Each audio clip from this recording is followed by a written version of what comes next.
Hello everybody, and welcome to Born Losers Gaming. My name is Ian. I'm Casey. And welcome to a video that has been a long time coming. Welcome to our reaction to the mostly complete lore of Hollow Knight by Mossbag. I think it would not be exaggerating to say we have had it requested Triple digits? a lot. Maybe, honestly, maybe 4 digits. That's the wildest thing. For those of you who don't know, for those of you who probably do know, this is for all of the people who have watched our Hollow Knight Let's Play and have been looking forward to us reacting to and seeing what I see as like the core community, what they accept as the lore for Hollow Knight. So I'm really excited to see what we think of the lore. I know that I wanted to put out a video before this, just like, oh, what did we think before then? I couldn't find a good way to structure that. So basically, I just want to be honest. If I knew something, I will say that. If I don't, then I won't, because I don't think lying to be smart is interesting, right? It's not interesting. Yeah. So we're gonna get into this. I hope you're all excited. We are finally gonna watch the mostly complete lore of Hollow Knight. What's missing? I don't know. Silk Song. Oh. Casey, I'm nervous to hit the play button. And I'm yet so you excited. have to. Okay, 3, 2, 1, go. That's a good start. That's a good start. Hey, spoilers in our video. That's crazy. It occurs to me just now that I have no idea what If Mossbag you were to ask me, what is your favorite video game ever made? sounds like. Kind of hot. I would have to say Cory in the House for the Nintendo DS. True. But Hollow Knight would be a close second. Okay. Hollow Knight was released on February 24th, 2017 by Team Cherry, an indie game studio based in the mythical land of Adelaide, South Australia. I Over actually the didn't know what past city 3 they were in. years, I Hollow had no Knight has idea. become an indie darling. The game has sold over 3.5 That is quite a million word for it. copies. It was the opening game at ADGQ Ooh, 2019. opening. There's a Oh. Hollow Knight book, a line have of that. plushies, We have T-shirts, one of those. I want those. nicotine patches, nuclear warheads, and even vinyl records for all you goddamn hipsters. None of the Team surprises Cherry me. You're had a one hipster. goal when making Hollow Knight. They wanted to create a world that allowed players to get completely lost in exploration. We can see this desire in Hollow Knight's design. The levels in Hollow Knight are massive, with secrets and rewards hidden in every nook and cranny. I Be that know powerful charms, he's able to special explain abilities, everything very or, well. The game's navigation system requires the player to work for their map, forcing them to make a stronger mental image of the world in their head. Christopher Larkin's score and Ari I had the Gitchen's compass the whole artwork time. I don't know what lend to this as well, he's talking about. No creating one an can atmosphere force that me the to player learn. won't want to leave. But there's one aspect of Hollow Knight that keeps people like me coming back: the world building. Hornet's butt. Okay, well, we all have something that we get When into. Super Both are Metroid equally launched as big, in actually. 1994, it stood out for its amazing sense of immersion. Hollow Knight Now, in looks different. 1994, I was busy not being alive, but I've What? watched enough YouTube video I essays was to know there. that this How for young most are of us is you? a big deal. In Was there case for you most didn't of know, 1994? Super Metroid is basically the granddaddy of all I've been there for a Metroidvanias. couple Yeah, whatever, years. That's why they're called Metroidvanias. Huh? Now, in Super Metroid, there are moments that give the player a sense of depth. Basically, the feeling that this world exists outside of Samus's interactions with it. That's a really good In point, the too. room right before that diabetic crocodile thing, Samus can find the corpse of a random soldier. His inclusion here doesn't change the gameplay at all, but instead gives the player a sense of wonder about the world they are exploring. That Who was this guy? in Why was he here in the particular, first place? Did he like jazz? there's a moment like that in Now, Half-Life 2, which is finding very dead bodies similar. and other random garbage is pretty cool, right? Well, Hollow Knight basically does the same thing. No. About a dozen times. No. Through its world building, Hollow Knight turns Hallownest into a living kingdom. You can sense the ancient history of the land when you look at dilapidated structures or giant barred doors. Those Nothing are, feels I like it was really, put into the game randomly. There's a reason for it all. Except those reasons aren't the easiest to uncover. Hollow Knight's Sure narrative aren't. is buried under layers of NPC dialogue, Dad. item descriptions, lore tablets, and even additional content like the Quarrel comic and Fangamer's Wanderer's Journal. just read the Quarrel These comic past 3 before years have this. seen an insane amount of research by the Hollow Knight community Uh-oh. to make sense okay, Casey, of gotta Team close your Cherry's eyes. sprawling world. We've even made it to I'll the pause point after where this. people are looking at the in-game Wow. signs to try and decipher Hallownest's logographic language. In this Re- video, that's I hope actually to give crazy. you a Okay, really quickly, just want to announce, you can come back, Casey. While I have seen the Silksong trailer, Casey's not. We're going to try and avoid Silksong spoilers for her as much as possible. We just want to focus on Hollow Knight. So that's what we're going to be doing. I'm also probably going to try and pause a bit more so that we can talk, because I want to react and also give thoughts on this stuff, right? Yeah. I have no control over pausing because the mouse is very far away from it sure me. is. Okay. But thank you, Fire of Shadow. Yeah, for giving us all time the time codes of this video It's so only that I happened 4 can times. cover my eyes. 4 times. A long and detailed look into the world of Hollow Knight, exploring Hallownest's history and uncertain future. When I'm not Yeah, busy the history making is one I'm really surprisingly interested in. accurate Super Smash Bros. Roster speculation videos or insightful podcasts about beloved subjects like the Donkey Kong Country television series, or whatever this was supposed to be, I'm usually making videos about Hollow Knight. And while I am a seasoned Hollow Knight lore expert, I cannot confirm that every musing or theory presented in this video is completely correct. I didn't know he did highly more videos than recommend this. checking out the lore section of the Hollow Knight wiki if you want a more neutral Wiki? explanation of Hollow Knight's lore. Pause, hold on. Wiki. We need to discuss that Wiki? alone. Do you say GIF? Do you say meme? Oh, that's cute. That's adorable. I like Wiki. I know. I don't actually. I never ever. I hate people who make fun of people for how they say things. But that is. I would that like to caught me start off guard. saying Wiki. Wiki. Yeah. Yeah. Can I use Wikipedia in my article? No, I can't. Damn. All right. That sucks, Lore. but it's... But if you're too lazy to read, True. then I suggest you sit back, order some Domino's pizza, That or just statue's grab so a block scary. of cheese from the fridge and enjoy the mostly complete Do we lore have any blocks of cheese in the Hollow fridge? Knight. Well, we'll get it later. We have a lot. Ah, Yeah. All right. All right. It's a simple fact of life. All right. that We're back every from the human ad. worships a god, be Jesus. that technology, ideologies, or in rare cases, God. As it turns out, the bugs in Hallownest pretty much operate in the same way. From the Mosskin born from the dream of a giant slug, to the emo kids of the ancient civilization who literally worship the darkness, there is no Yeah, we learned shortage about of that things to really worship late in on. the world of Hollow Knight. Our story begins with a creature very much worthy of worship. A creature born from the carcass of a worm. The carcass can still be found in the Kingdom's Edge, and it's our only good look at what worms actually looked like. At the time Hollow Knight occurs, it is suggested there are no worms left in the world. I never got the They were impression there were more incredibly than long one. creatures that featured little to no limbs. Another more mysterious property of worms was that they had some kind of prescience or foresight. Basically, they could see the future to some capacity. It isn't clear how effective this ability was. Considering how the entire race went extinct, this foresight ability must have been pretty shit. Getting back to this particular worm carcass, it is explained that this worm traveled across the distant mountains and wastelands beyond Hallownest. Once it arrived in Hallownest, the worm died. Except not really. Inside the maw of the carcass sits a pale broken egg, out of which hatched a new form of worm, a being of meager shell. That is interesting. I never really considered that it was a pale egg, but just that definitely fits in.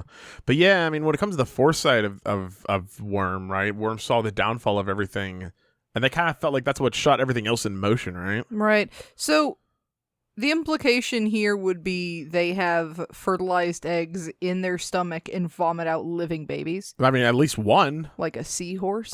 At least one. So the king is a seahorse. This form of the worm is Yeah. usually referred Nice. to as the Pale King, and he's the character basically responsible for everything that happens in Hollow Knight. The Pale King is a higher being, a type of creature that exists above all others. It's a little His mean, body don't you was think? said to shine with a radiant visage that harmed those who looked upon him. The ultimate goal of the Pale King seemed to be in line with that of other worms. A line from the cryptic Mr. Mushroom reads, "Worms pull bugs into their thrall, till ages pass and kingdoms fall." In other words, it's just in their nature. I guess that is the Dogs only wag their tails, point where it cats says bury worms, their plural. shit. That's And interesting. Worms bring massive amounts of bugs into their service in order to form long-standing kingdoms and civilizations. Oh, And here in a far corner of the world, the Pale King emerged from the corpse of his former self and began to build his eternal kingdom, Hallownest. There's this one slight problem. There's like people already living there. The area that would eventually become Hallownest was already filled with mantises, bees, moths, spiders, mushrooms, and bush cosplayers. One of the spiders is not like the other. Each of these groups were already operating with their own cultures and societies, and each group had a different interaction with the Pale King. One of the more receptive groups to the arrival of the Pale King were the mushrooms of the fungal wastes. These creatures were able to communicate with one another through one shared mind. That explains The mushrooms viewed this shared mind as a strength. That explains the mushroom charm, being able to like, you know, you once you equip the charm, you can actually read the thoughts of these like tablets left behind. That's cool. It's just, Right, yeah. So it's still joining a hive mind, but not really Kinda. a hive mind. yeah. And they were kind of smug dickheads about it. Ultimately, the mushrooms wearily accepted the Pale King's rule, viewing his foresight as a shield to the dangers of the future. Another group living in the fungal wastes is the Mantis Tribe. They did not take The kindly. Mantises have a rich cultural history reaching back to long before the birth of Hallownest. They kill people. The Mantises are a proud tribe, believing in the importance of proving one's physical strength. The Mantises are fiercely territorial, but will show respect to those who display great power. These Fight Club enthusiasts No one is were led stronger. by 4 powerful Mantis Lords, who I guess just kind of sat around waiting for outsiders to challenge them. The Mantis Tribe had no interest in the Pale King's kingdom, but the two communities did come to a truce. In exchange for their independence from Hallownest, the Mantis Tribe kept the beasts of Deepnest from invading Hallownest. Not sure why they didn't just go out the other exits from Deepnest, but whatever. I'm not an expert on Border Patrol. Maybe they I weren't don't there work yet at at the ICE time. anymore. Let's move on to Deepnest. Now, many of the different tribes of Hallownest were kind enough to leave lore tablets behind, detailing pretty much everything we need to know about them. Unfortunately, the bugs of Deepnest didn't do that. We know that the spiders of Deepnest had a monarchy because why not? Those are always good, right? Also, within Deepnest are a separate group of spiders that immigrated to Deepnest at some point in the past. This group was known as the Weavers, and they established their own culture and history within Deepnest. They used looms of silk to weave stories, spells, and shields. One thing we know for sure about Deepnest is that they really didn't want anything to do with Hallownest. The struggles of Deepnest-Hallownest relations would become painfully clear as time goes on, but for right now, it seems like the two remain fairly isolated from one another. Another section of pre-Hallownest includes Greenpath. Now, as far as we can tell, the mushrooms, mantises, and spiders of Deepnest didn't worship any higher beings. There is this giant mushroom corpse in the fungal core, but I don't think this is a higher being. I mean, who the hell would want to worship a fat-ass mushroom? Fat-ass slugs? Now that's dope. The land we know as Greenpath was created by the higher being known as Un. Un used her great mind to dream the vegetation of Greenpath into the once barren caverns. Un's followers, the Mosskin, were also born out of Un's dream, making her their creator. I don't think I knew that. Greenpath at its height was actually much larger than we see in game. At one point, Greenpath stretched into both modern-day Queen's Garden and possibly Fog Canyon. That's why I was curious, like how far Greenpath went. Yeah, I mean, I remember there's a lore tablet that talked about like using Dream to kind of birth the creatures of the area, right? So it's interesting, and I was wondering like how long ago that happened, like what creatures came from that, so on and so forth. Right, Un's still alive. Yes, Un is still alive. Yeah, Un and the Queen. I think those are the only two of the greater beings. Pretty interesting. Greenpath's citizens showed themselves to be a fairly developed society. They built a temple at the Lake of Un in order to worship her, and they even had their own line of defense, with Moss Knights showing proficiency in combat, using nails and shells as weapons. The Law of Un continued to remain in effect even after the Pale King arrived. But it seems like they allowed the king to establish a road through their lands, leading travelers to the heart of Hallownest. Hence the name Greenpath. Yeah, Team Cherry really racked their brains when naming this area, didn't they? Next, we have the bees. Pretty. And while there is no lore on how these bees can turn into fucking drills, or how they can ignore all known laws of aviation, we do know how they reacted to the Pale King. These bugs decided to seal their hive off from the rest of the world, with only patrol bees being able to enter and exit the hive. Yeah, they didn't want anything. So they yeah, just the did not bees care. are pretty much pointless in this story. And finally, we have the Moth Tribe. In-game, the only moth settlement is in the Resting Grounds, but the tribe might have also inhabited the Crystal Peak at one point.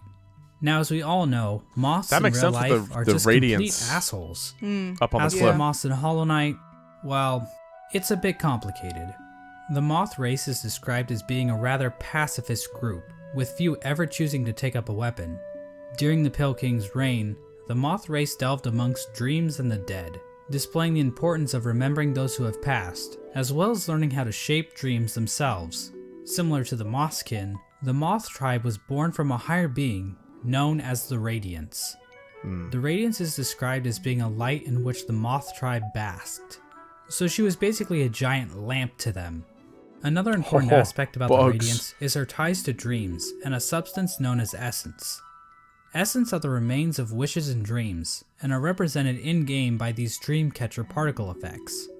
Essence can take the form of whispering roots, as well as dream ghosts, both of which are memories taking root in the world. The Radiance appears to be a creature made of essence, but she isn't the only higher being to give off essence. Un has green particles, the Pale King has gray particles, and this sexy character named Grim gives off fiery red particles. I was really curious, like, what the difference between all the different dreams particles were. That's actually one of the things I'm hoping gets cleared up in this video, is more concrete thoughts on that, because, like, each one, we know that, the Nightmare King Grim, so haha, that's one thing, but, like... Right, it's got the red for the red fire. Yeah, I'm curious, right? I think it'll be cool to see if there is, like, a thing separating them all. However, the Radiance appears to be the main god when it comes to dreams, even if other gods also dabble in the dream realm. Yeah, I assume that Radiance was the main one. I thought it was the their only interaction one. with the Pale King that we need to discuss. Basically, the Moths turned their backs on the Radiance completely in order to worship the new light that had appeared, the Pale King's light. Yeah. So yeah, Moths are What started assholes it in all? this game too. With her tribe forsaking her, the Radiance became a forgotten memory, a remnant of the past, and a thing that's definitely not going to come up again later in this video. Yeah, no, definitely not. And so the Pale King's new kingdom was established, Hallownest. But there is one aspect of Hallownest that we need to discuss. Unfortunately, to better understand this, we're going to have to read some poetry. Unfortunately, Wilds beyond quote they unquote. speak your name with reverence and regret. For none could tame our savage souls, yet you the challenge met. Okay, talking about Under Worm. palest watch, Because this is the you thing that taught, starts the game we off. changed. Base instincts were redeemed. A world you gave to bug and beast as they had never dreamed. Bug and Beast was interesting because I know that he's already talked a bit about how the beasts were sheltered off, but like I thought that was the whole point, was that the king even kind of came together with specifically Hera to try and bring bugs and beasts together to make Hallownest maybe a less of a war zone to kind of live in. Do you think it's exclusively referring to the spiders, or do you think it's just all of the slightly... That's a good question. Like anything that isn't a bug, basically. I Like assume were they viewing the mothskins or the bees? So I was assuming all of the deep nest creatures as one. Right. 'Cause Obviously, those the bees and the mantises did their own thing. So it's interesting that the mantises were charged with keeping the spiders out of the rest of the world. Yep. This is from a poem titled Elegy for Hallownest, written by Motomon the Teacher. The poem appears at the beginning of every playthrough, and hints at what the Pale King and his kingdom offered. Much of the land outside of Hallownest appears to be a wasteland, where bugs survive off of instinct, without the burden of mind. Hallownest somehow taught these bugs and tamed their savagery. Basically, the Pale King changed the instincts of his subjects, and granted them higher thought. To get a better picture of this, let's look at two different characters, Boone and Tuck. These adorable we just things found Boone. give us We a did. clear display of Hallownest's effect. While both appear to be the same species of bug, Boone is dumb as a sack of rocks, struggling to string together words, while Tuck speaks fairly clearly. The main difference between these two characters is that while Boone lives outside of Hallownest, Tuck lives beneath the city's capital.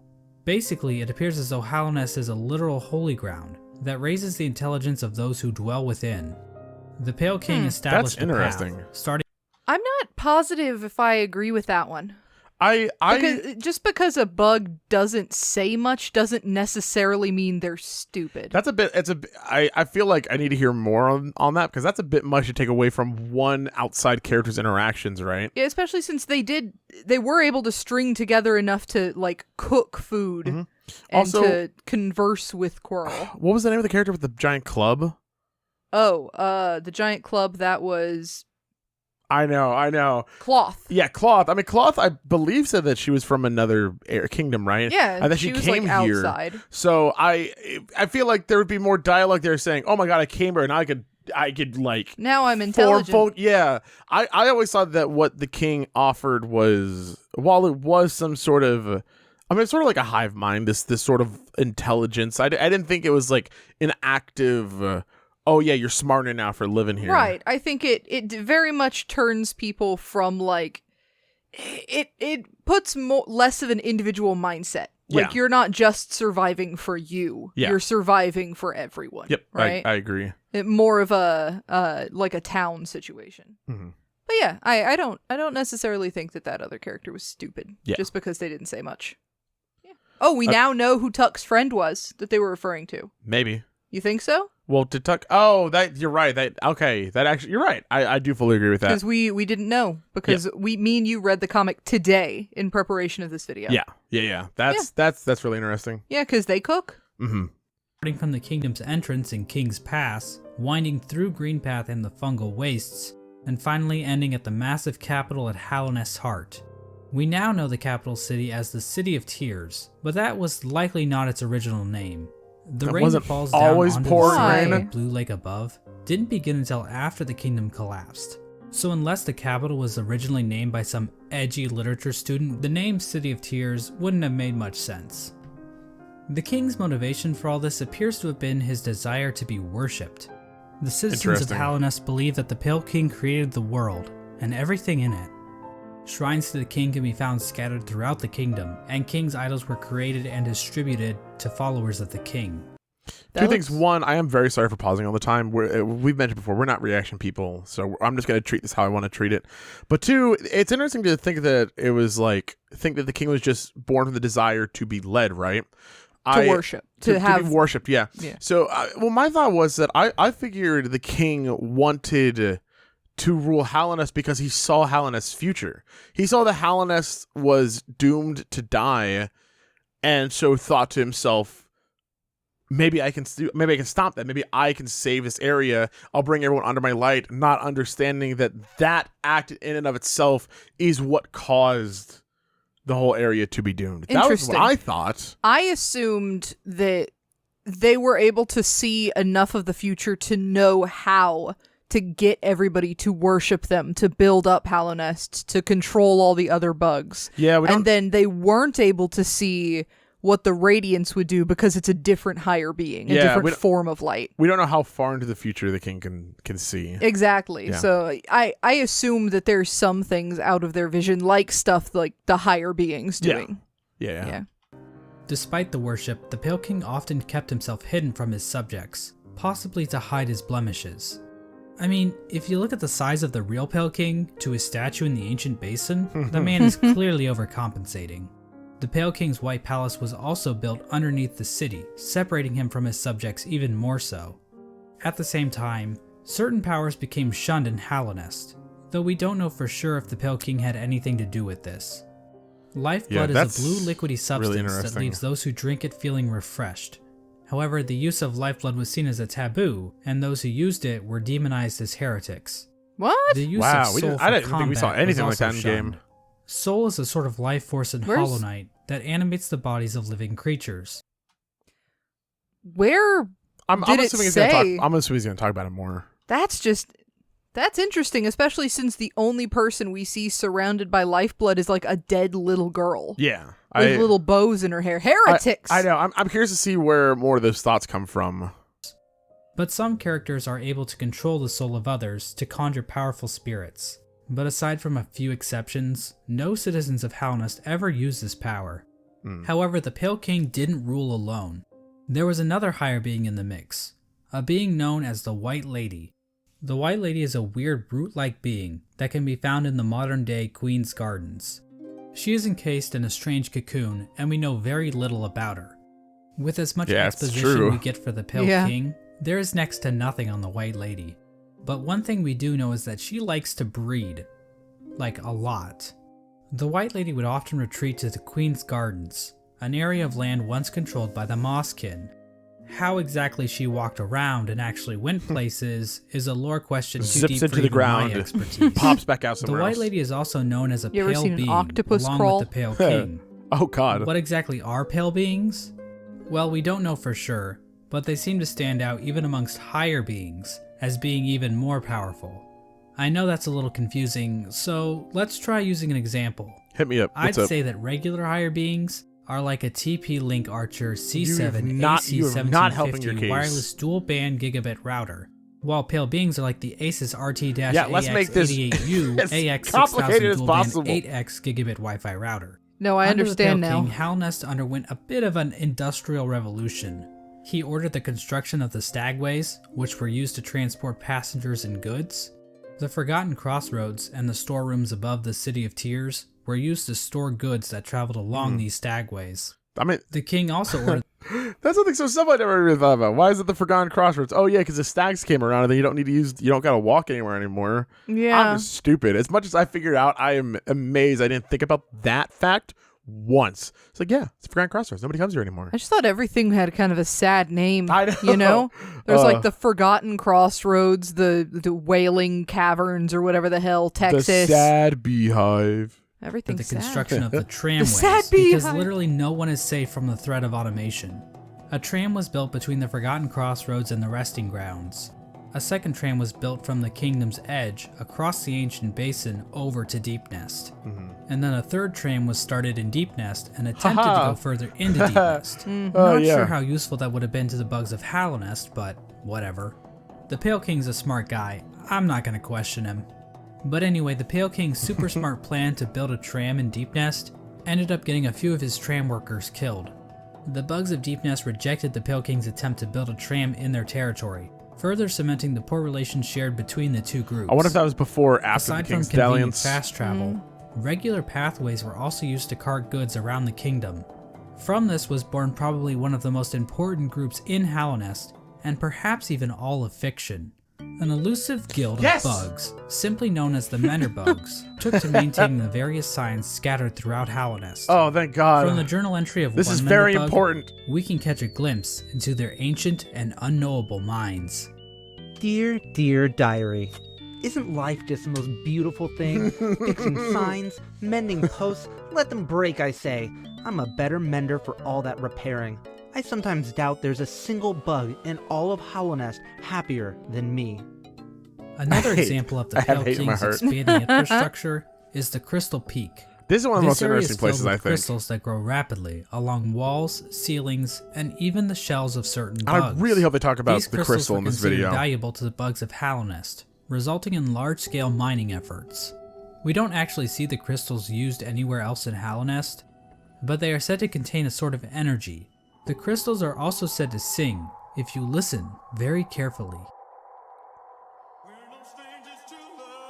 I remember hearing that in game. I would have liked to see crystals, I think, in I other agree, like, places. that's- Military. That's one of the harder things. It's like, oh yeah, they love this shit. Yeah, to the point Where? that they're still mining and running the machines after death. Yeah.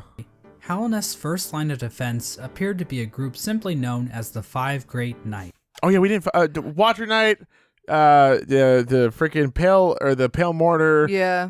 Doo-Doo Knight, and I don't know the other two. They couldn't use the picture of them as silhouettes in the background of white poop man Johnny's Nope. fight. Nope. The members of this esteemed coalition were Had Ogrim, to use the shit Hagamol, statues. Zamir, Drya, and Isma. Oh! That was the last one. I don't know why. I always thought that was just like a form used by the queen, where the queen's like, "I bitch king, let's get it on." She goes from the tree into the smaller thing, and then Yeah, fuck you so hard you turn into a tree. yeah. Anyway, I never put that together. Oh, that's so interesting. I Okay, forgot Isma, but we knew Isma because We that did was know Isma. That's one of the more obvious So, ones. I guess they Wow. died protecting The queen? the white lady. Maybe. Interesting. Yeah, that's Okay. For being so important, most of the information about these knights has been lost to time. but not to Ogrim you. is the knight we know the most about, since he is one of the few knights still alive during the events of the game. I like this rendition of Ogrim the expressed a theme. great amount of loyalty towards the king, and he maybe had something going on with Isma, but we really don't know. Oh, yeah, Hagamol we was don't known know. for his sense Yeah, we of have no humor idea. and his soft-spoken voice, but at the same time, he was also dummy thick. Mysterious Samir arrived in Hallownest from a serene land, bringing with her a collection of delicate flowers. At some point, she also got into a relationship with a mantis, but not just any mantis, a daughter of one of the mantis lords. So yeah, it seems like these great knights were slaying in more ways than one. All we really know about Drya is that she was fierce, caring, and wise. And dead! As for Isma, she was described as being kind. And She also turned appears into to a be tree. some sort of weird plant life You know form, what they say about people but who are there's no trees? information on where she's What do they from say? or what her powers were. What do they say? The five They great got knights laid. played an important True. role in the Like the Champion's queen. Call, the Knotted Grove, and the Battle of the Black Worm. We have no idea what these events were or how they affected Hallownest, but they sound cool nonetheless. During Hallownest's reign, there was another strange area that seemed to exist separate from the Pale King's rule. Carved out of the corpse of an ancient bug, an area called the Colosseum of Fools was constructed, and it was a destination for warriors from outside Hallownest. I don't think I knew it was a corpse The of a sole bug. I purpose just for missed that fighting dialogue. The Colosseum appeared to be simply for glory, with a mysterious figure known as the Lord Fool overseeing the combat. We don't Can know I when wake the up? Colosseum was constructed or if the Pale King was involved, Please wake but up. one of his servants, the Pale Lurker, became a champion in the Colosseum, perhaps indicating the Pale King's approval. And finally, there was the Royal Waterways, where the fecal excrement of the kingdom was washed out into the fungal wastes. This I kind of assumed that the Pale Lurker was like post-Kingdom Breakdown addition to the... That is true. It Because could be. they say they went nuts. Like, Yeah. that's part of their dialogue. Yeah, they went nuts, but I also think they went nuts after becoming a champion, so... Yeah, I guess that's true, but to me that just seems like they were part of a kingdom, then they joined just a bloody battle arena, went nuts. and went nuts! area saw the rise of a species of parasite-like creatures called the Flukes. Ugh. The Flukes spawned from the Fluke Marm, a giant monster with cavities in which Well, that won't tinier happen Flukes anymore. live. Hmm? There really That won't isn't happen too anymore, much that we've lore taken care involved of with her. the Flukes, Very true. but I do need to point out that the Fluke Marm is canonically a MILF. Just Like, when everyone that's got the not even information. debatable. The sky is blue, 2 + 2 = 4, and we all want to fuck this thing. And so this was the kingdom of Hallownest at its height. Hallownest was a vast kingdom connected by a network of stagways and tram stations. The bugs of Hallownest mourned their dead on the resting grounds, engaged in commerce using Geo, the de facto currency of the region, and a thriving capital located in the middle of the kingdom. The Pale King had succeeded in crafting a full-blown society, but we all know there are pitfalls to living in a society. No. As a suspiciously knowledgeable hunter points out in his journal, Baby. the Pale King had created a population of weak and pathetic creatures. The bugs of Hallownest did not hunt for their own food and had become complacent with their comfort. Just like This me. is even more obvious with the east wing of the capital. These greedy members of Hallownest's high society became complete cowards, obsessed with riches and plum from Shiny. excess wealth. The bugs living in Hallownest Prime looked quite different than the instinctive simpletons they once were. Their Interesting. savagery had been replaced with intelligence, and through that intellect, they gave the Pale King the devotion and service he desired. Yeah, I And still while there were a disagree few snags with the along way, intelligence. Well, they were I sorry for keep pausing. I still disagree with just a straight. I can see getting more intelligence, but I don't fully think that like. I don't think that they were stupid, simple creatures Yeah. necessarily. I think it's more it's less literal than that. It's more like the Pale King gave them the ability to create society and to be a part of society, right? Yeah, because if you think about like Dirtmouth is a city outside of Hallownest. Yeah. With people living in it now, despite the fact that the Pale King is dead. Yeah, so just reiterating. Yeah, shining yeah. times for the king and his subjects. Resting at the threshold of Hallownest is a strange lore tablet, proclaiming Hallownest to be the last and only civilization. It a calls very Hallownest interesting an one. eternal kingdom. This appears to have been the Pale King's goal, for Hallownest to stand against a wasted world as a final beacon for civilization. And that was the Pale King's ultimate folly, to think that he could succeed where so many others had failed before. That Long could also be his before the motivation. Pale Kings or the Barry Bensons of the world, the land of Hallownest was controlled by an ancient caste. Hints of Hallownest's history are littered throughout the land, with the most notable examples being the soul totems and arcane eggs. One sect of these ancient bugs didn't worship a god like the Pale King or any lord, but instead a dark and mysterious substance known as the Void. That's us. This ancient Goo. caste once also tried to lay claim to the entire land of Hallownest, but they too failed. In his quest to conquer all of Hallownest, the Pale King had made an enemy. An enemy long forgotten. An enemy that was about to be we're about to remembered. get ads again. No, we're gonna have to skip again. God damn it! We're back. I mentioned back. earlier that the Moth Tribe entirely go forgot anywhere. about the Radiance in order to worship the Pale King, but that isn't quite true. Memories of her still lingered, and hushed whispers of faith kept the Radiance alive. At the summit of the Crystal Peak, a location known as Hallownest Crown, a strange collection of glyphs can be found. Joining these glyphs is a statue of the Radiance, presiding over the kingdom below.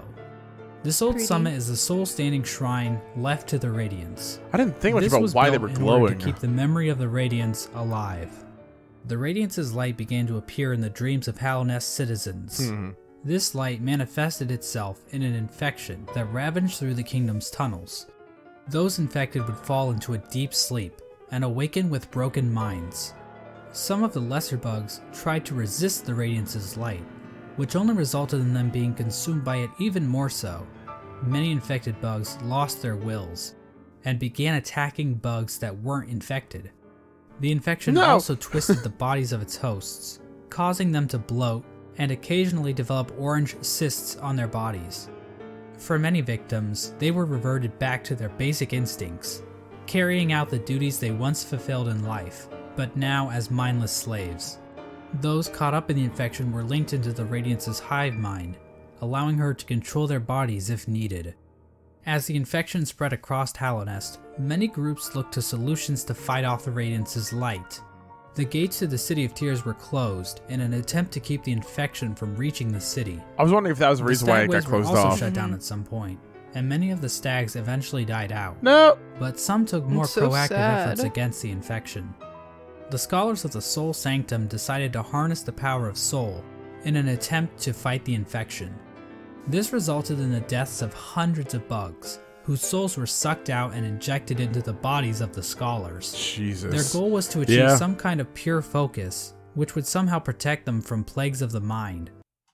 Does it occur to you that that means that there probably had to be hundreds of like healthy, okay bugs Yeah. that weren't infected by the Radiance that they killed to prevent the death of hundreds of healthy bugs that weren't infected by the Radiance? Yep.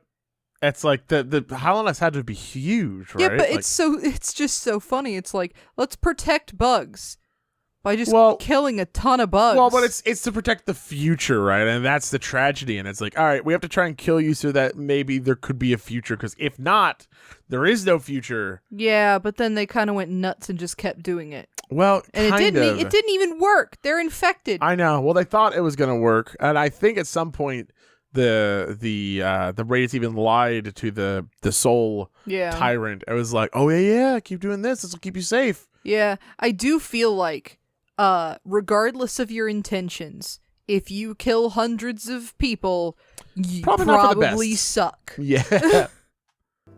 The scholar's leader, the Soul Master, Yeah, was you. driven mad by the sheer power of Soul, and his entire sect failed to avoid infection. But hey, at least they took as many innocent people down with them as they could. The Mantis Tribe, showing a stronger will than the common bug, were able to stave off the infection. However, one of the 4 Mantis Lords turned against his sisters. He and his followers took in the infection willingly, as it gave them more strength and courage. Weak ass bitch. At some point during all this, the Traitor Lord and his followers were exiled from the Mantis village, eventually taking up residence in the Queen's Gardens.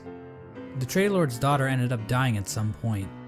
This is the same Mantis died. that was in a relationship with Zamir, one of the 5 Great Knights. But the course. Mantises rejected their union because of Zamir's outsideness. As a gamer, this type of prejudice is all too familiar, and honestly, it makes me sick. Wow. With the 5 Great Knights completely useless to fight against the infection, the Pale King devised his own scheme. A scheme involving a strange substance known as Void. As I mentioned earlier, the Pale King's White Palace was built in an area called the Ancient Basin, but his castle wasn't the only noteworthy thing down there. At the bottom of the Ancient Basin was the entrance to a pit known as the Abyss. Within the Abyss was a lake composed of void. The Pale King What happens if I drink the void? You shit.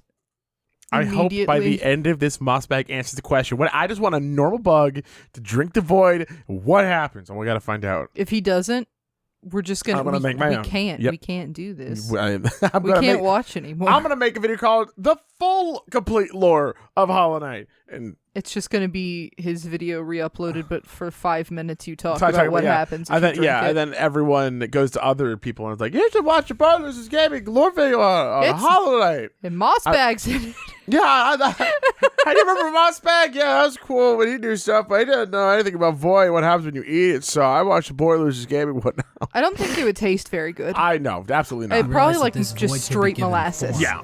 As evidenced by an imprint of such, deep within the abyss, possibly left there by the ancient civilization that predated Hallownest. The Pale King devised a workshop in his palace, where he placed void in armor shells imbued with soul, creating servants known as King's Molds and Wing Molds.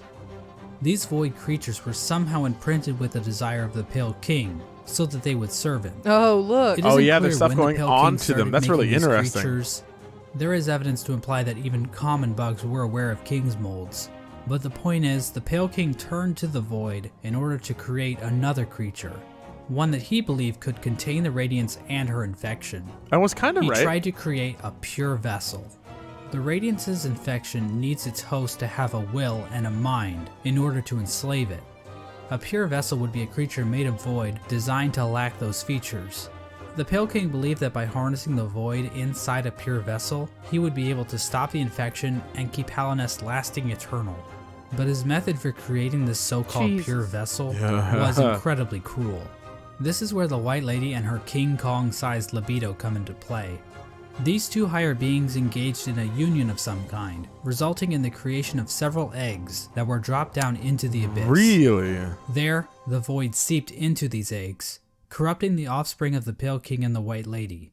This act resulted in the creation of the vessels. That's actually, I did not think about that at all. They're babies!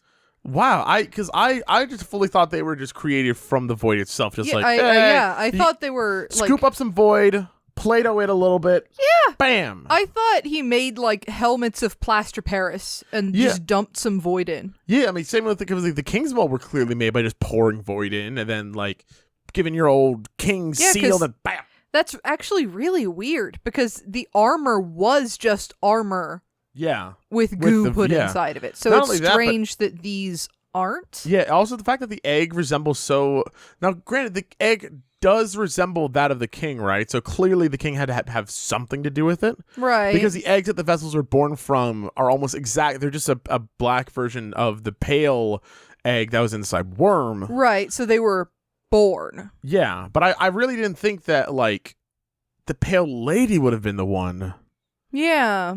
I believe Mossbag for now, but I hope that there are citations. Yeah, I hope that it continues to talk about it. Yeah. All right.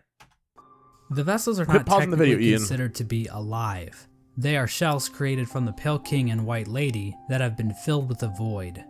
Within each vessel is a shade, a completely void being hidden behind the face of the vessel. Vessels are also non-gendered, I guess because they're dead or something. I'm not sure if that's how that works, but... You know, all non-binary people, just remember, they're dead. Yeah, if you're non-binary, if you're not dead on the outside, apparently you have to be dead on the inside. Shout out to my non-binary grandparents. Oh, no. Casey.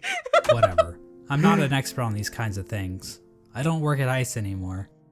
Thousands of vessels were created talking about this process, but only one was chosen as the pure vessel.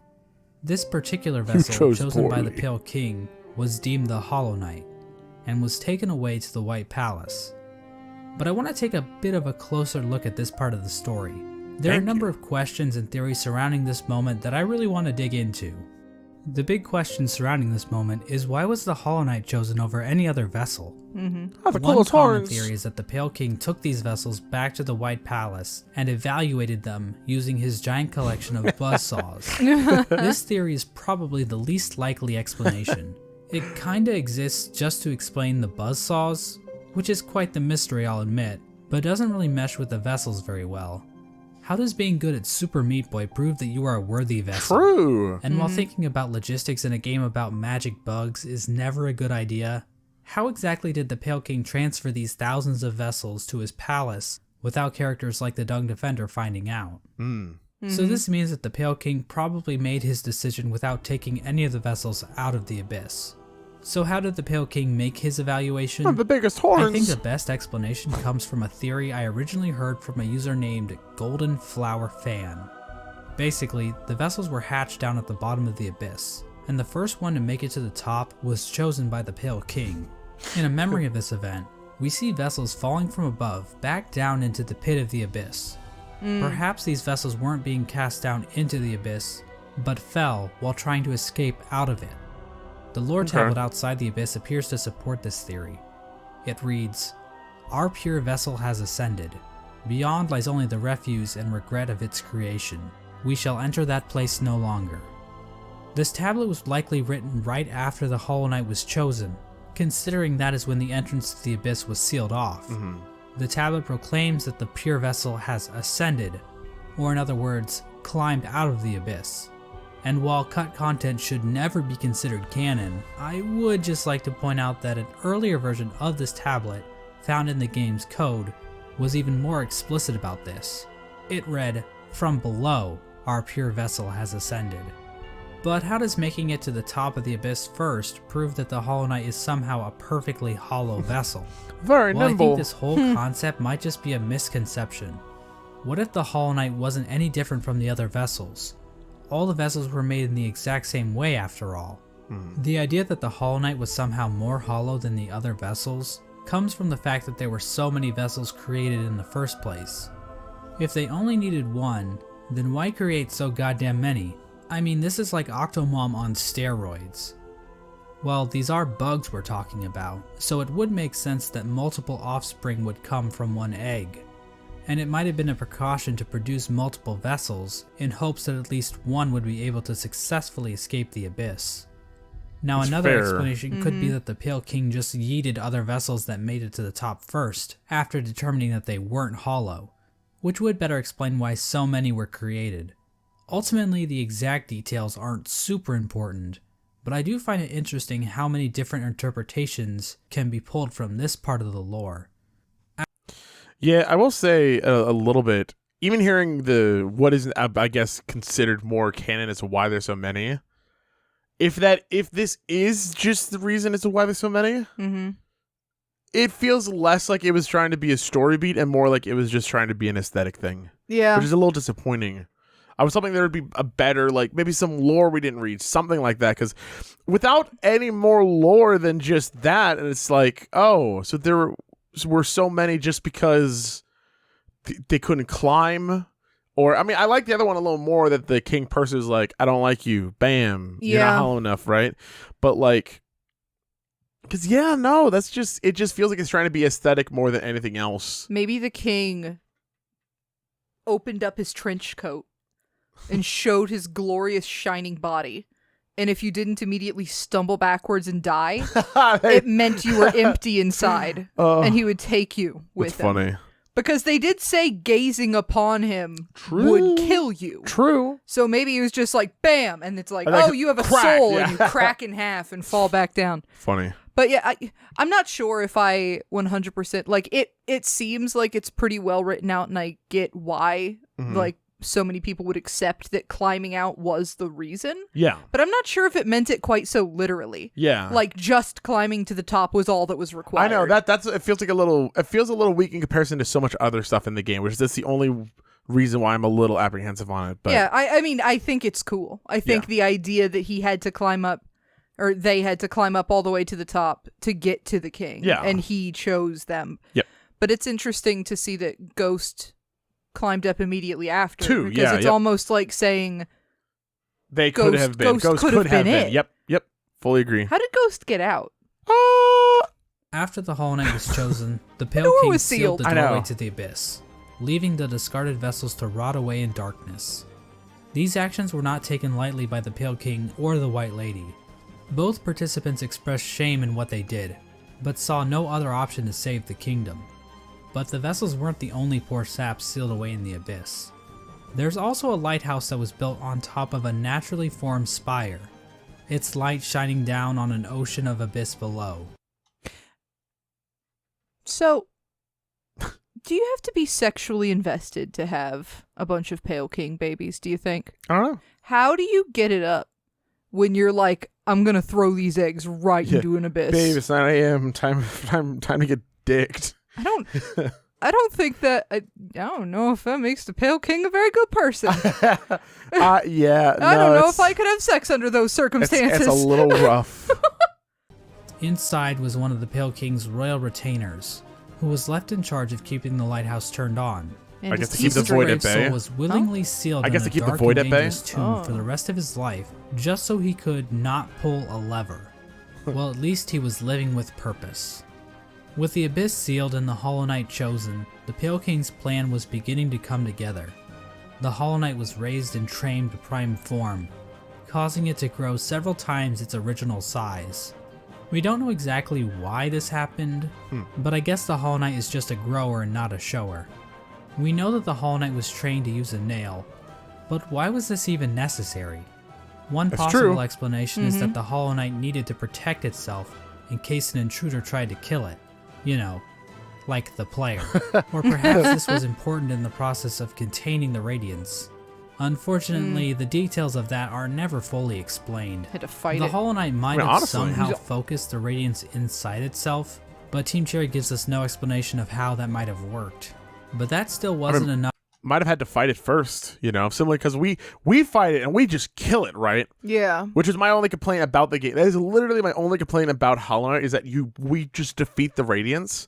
And it's like at that point, why is that never a consideration? Why do they never think, oh, yeah, we could just kill this god, right? You want to know my guess on that? Sure. I would assume that the king looked down on the vessels. Like, the king didn't think that the vessels or the void were capable of killing something that he couldn't kill. Maybe. So instead, he made them to be a cage instead of a knife. I guess it's fair. Which is...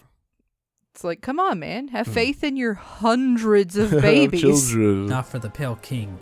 Additional seals were needed in order to protect the Hollow Knight's physical body while the Radiance was trapped inside of it. To achieve this, the Pale King sought the help of 3 particular bugs, who would later be known as the Dreamers: Lurien the Watcher, Motomon the Teacher, and Hera the Beast. Lurien is definitely the most mysterious of the 3 Dreamers. He lived in the Watcher's Spire in the City of Tears. From there, Lurien watched over the city with his telescope. Lurien Spying. was a pretty big fan of the king, so it probably took little convincing for him to lie down for him. Lurien might also be tied to another strange incident that occurred in the City of Tears. Hidden on some of Lurien's lore tablets are images of jars, the same jars that can be found stockpiled in the Tower of Love. This building sits on the outskirts of the city, and is the setting of one of the most bizarre bosses in the game, the Collector. The Collector is a void construct that appears to have been made from the same mold used to create the King's molds. But the Collector is unique because, well, Good grief, he's naked! the Collector stayed in the Tower of Love with a noble bug who likely owned the establishment. In the tower, a number of bugs can be found captured in jars, implying that these two were tasked with collecting these creatures. However, the Collector somehow became obsessed with grubs, creating a map to keep track of grubs it captured in jars, as well as keeping a strange shrine displaying a grub in the style of the Vitruvian Man. Eventually, the bug staying with the Collector music. decided to I lock know. it inside the Tower of Love, and fled to the Collector Queen's music. Gardens, where it died, likely due to overexposure to the void. Is that what the crying eyes are? I assume so. The one that was dead down with the void lake Well, also also was like that, crying yeah. black. Just interesting. I wonder what overexposure to void. Well, I guess this makes sense because of how long it stayed with the Collector. But yeah, and then the other one down there. But then why no eyes? Why did no eyes? No Eyes was singing about children. Maybe the children were the vessels. Interesting. Despite being locked up in the tower, the Collector is still spotted by the Hunter at some point, Maybe. which either means this only happened recently, or the Hunter has been farting around in Hallownest for a long-ass time. We have no idea what these creatures were trying to do. It's implied that the Collector was trying to preserve the creatures of Yeah. Hallownest, perhaps trying to protect them from the spread of the infection. Like the Ark or But we don't something. know where Yeah. the Collector's obsession with grubs originated.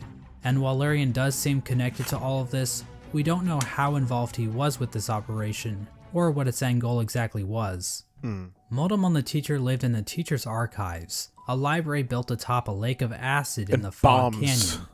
The lower half of her body consists of tentacles, making her a popular subject for the thriving Hollow Knight R34 community. No!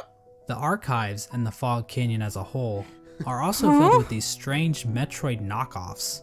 These creatures are likely related to Motomon in some way. They could That's be true, her live yeah. offspring, her test tube babies, or possibly even her shit. Motomon uses futuristic cathoid ray tube things to store information about Hallownest. Several terminals in the teacher's archive go into detail about the Pale King's plan to defeat the Radiance, indicating that Motomon had intimate knowledge of what she was taking part in.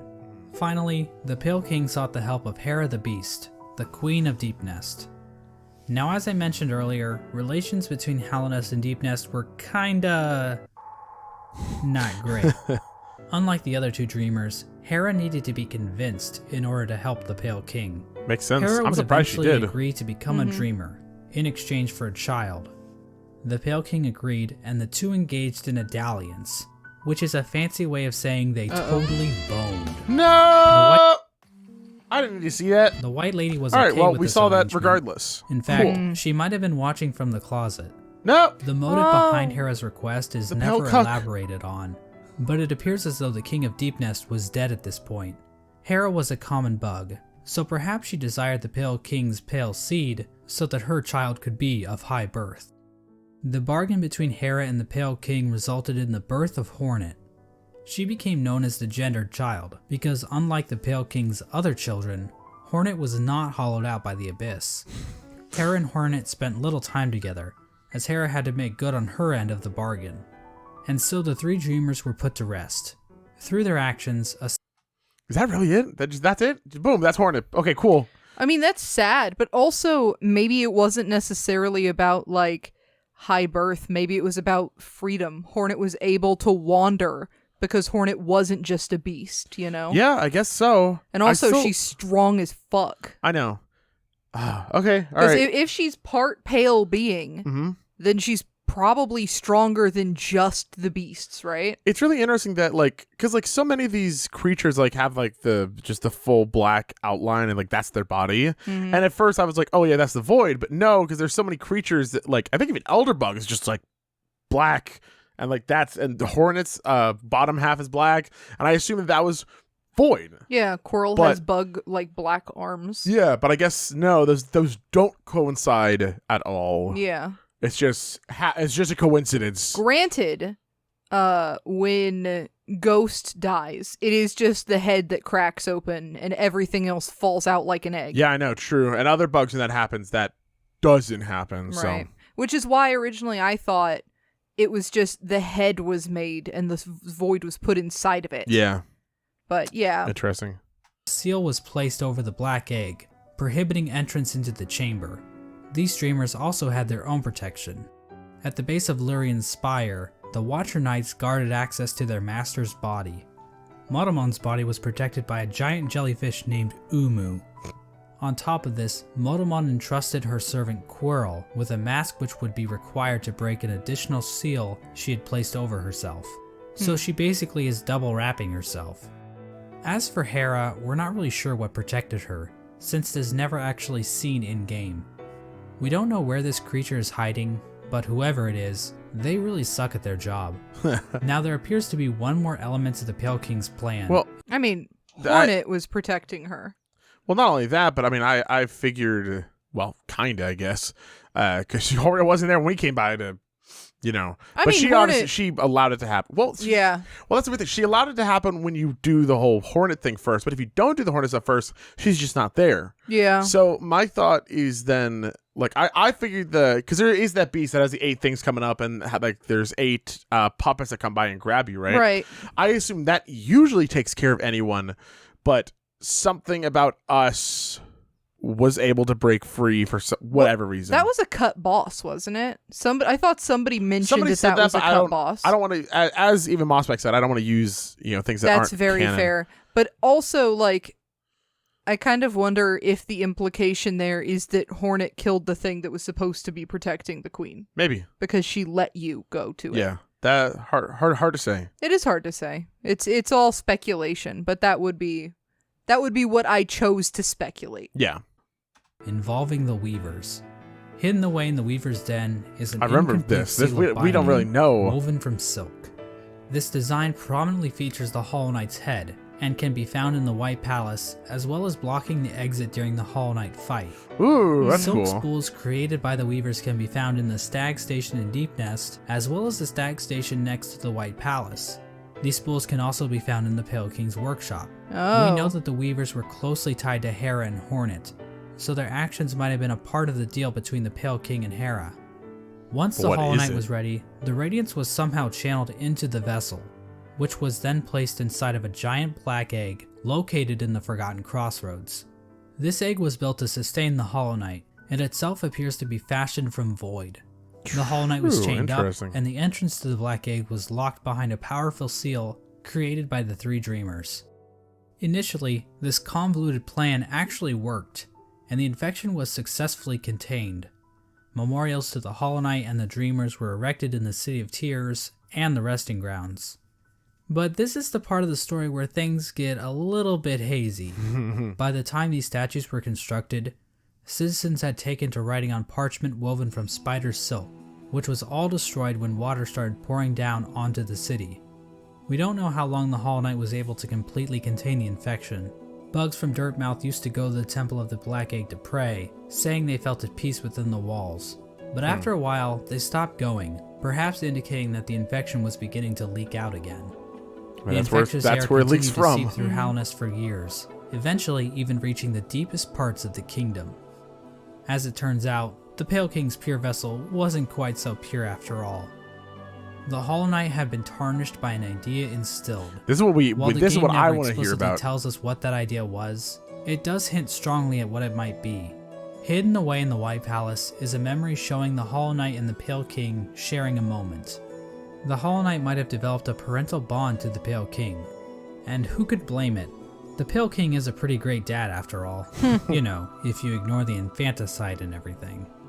Remember those smug mushroom dickheads?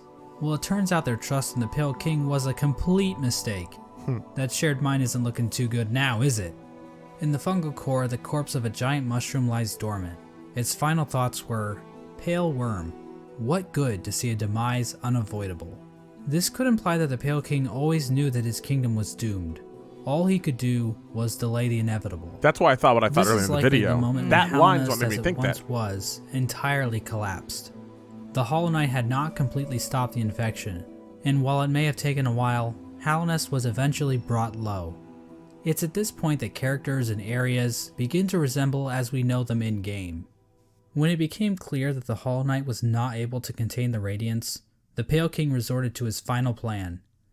He fucked off, hiding himself, his White Palace, and his Pale Court in the Dream World. At this point, all of the furniture in the palace was covered under white sheets, similar to how people in the real world cover their furniture while away on long trips. Huh? The palace I was know, also I've heard of completely that. covered with thorns and buzzsaws, similar to how people in the real world cover their houses with thorns All right, and now it's starting to buzzsaws. relate to me. That would make The sense. Pale Yeah. King would eventually pass away while sitting on his throne in the White Palace. There's no confirmation on what killed him, but there are a few things to consider. The throne room is incredibly dark compared to the rest of the palace, and the particle effects and ambient track in this room are identical to that of the Abyss. All of the king's molds surrounding the Pale King are dead. The ancient basin itself also has become stained with the presence of void, as it can be seen as high as the rundown elevator shaft leading back to the city. Interesting. Remember that bug that was sealed away in the Abyss to make sure the lighthouse wasn't turned off? Well, the lighthouse was turned off. I guess that whole living with purpose thing is a crock of shit after all. It seems as though the Sea of Void itself actually convinced this bug to betray his king and turn off the lighthouse. Now I know what you're thinking. Ooh. Exactly how conscious is the Void? Is the Void able to think for itself? Can it form strategies? Does it host a podcast? Well, according to this Chozo statue ripoff, the Void is powerful, but not unified. So while it can thrash around at things that come near it, or call out in unison to turn off a light, it's not a single conscious being. Getting back to the Pale King, one could argue that the Void might have played a role in his ultimate demise, and I've argued that viewpoint in the past, but we have to remember that there isn't enough evidence to know for sure. As an expert lawyer and a good friend of mine, Johnny Cochran, once said, "Any evidence that the Void was involved in the Pale King's death is circumstantial. My name is Johnny Cochran." Just above the White Palace, the bugs in the City of Tears weren't faring much better. Even if we ignore the fact that the infection was still around, there were other issues that helped lead to the city's downfall.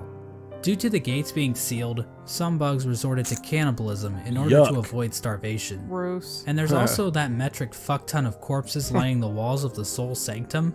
When all was said and done, the only citizen left standing is Eternal Emelita. I don't want to look at you. She just laughs I her don't wanna ass look at off you. about it like she's a fucking Dark Souls character. The White Lady ends up in All of that stuff about the Void is really interesting. Yeah, I definitely agree. Yeah, like I didn't consider the ramifications of what it meant, like what the lighthouse was, right? Because to me, it was just a tool to get to where we got to go. But like, why was it there in the first place? I literally put no thought or time into thinking about that. It's way more fucked up. Because it's kind of like, do you think the reason why the Void was so angry and trying to escape in the first place is because the king put a whole bunch of baby corpses down there? Like, Yeah, the king threw a bunch of eggs, sucked up a bunch of Void, and then only kept like a quarter, like a little baby. And what's also interesting about the Void and the vessels is that at the end of certain endings, like we see the vessels come in as vessels, right? Not as the Void itself, but as like.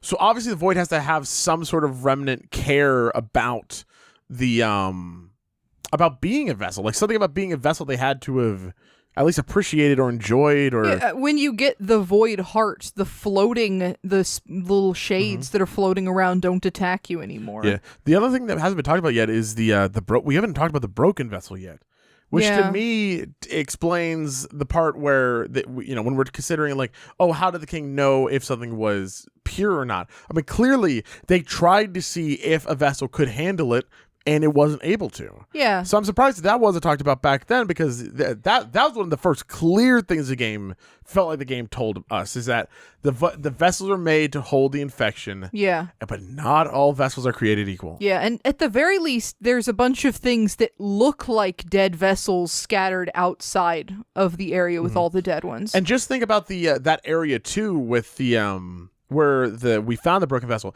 The fact that there's so much infection there, and it's able to persist despite all the Void that's there. Yeah, means that like. It's also a little confusing because us as Ghost, we don't come from below. We come from the side and wander into Dirtmouth. Mm-hmm. So yeah, we don't know.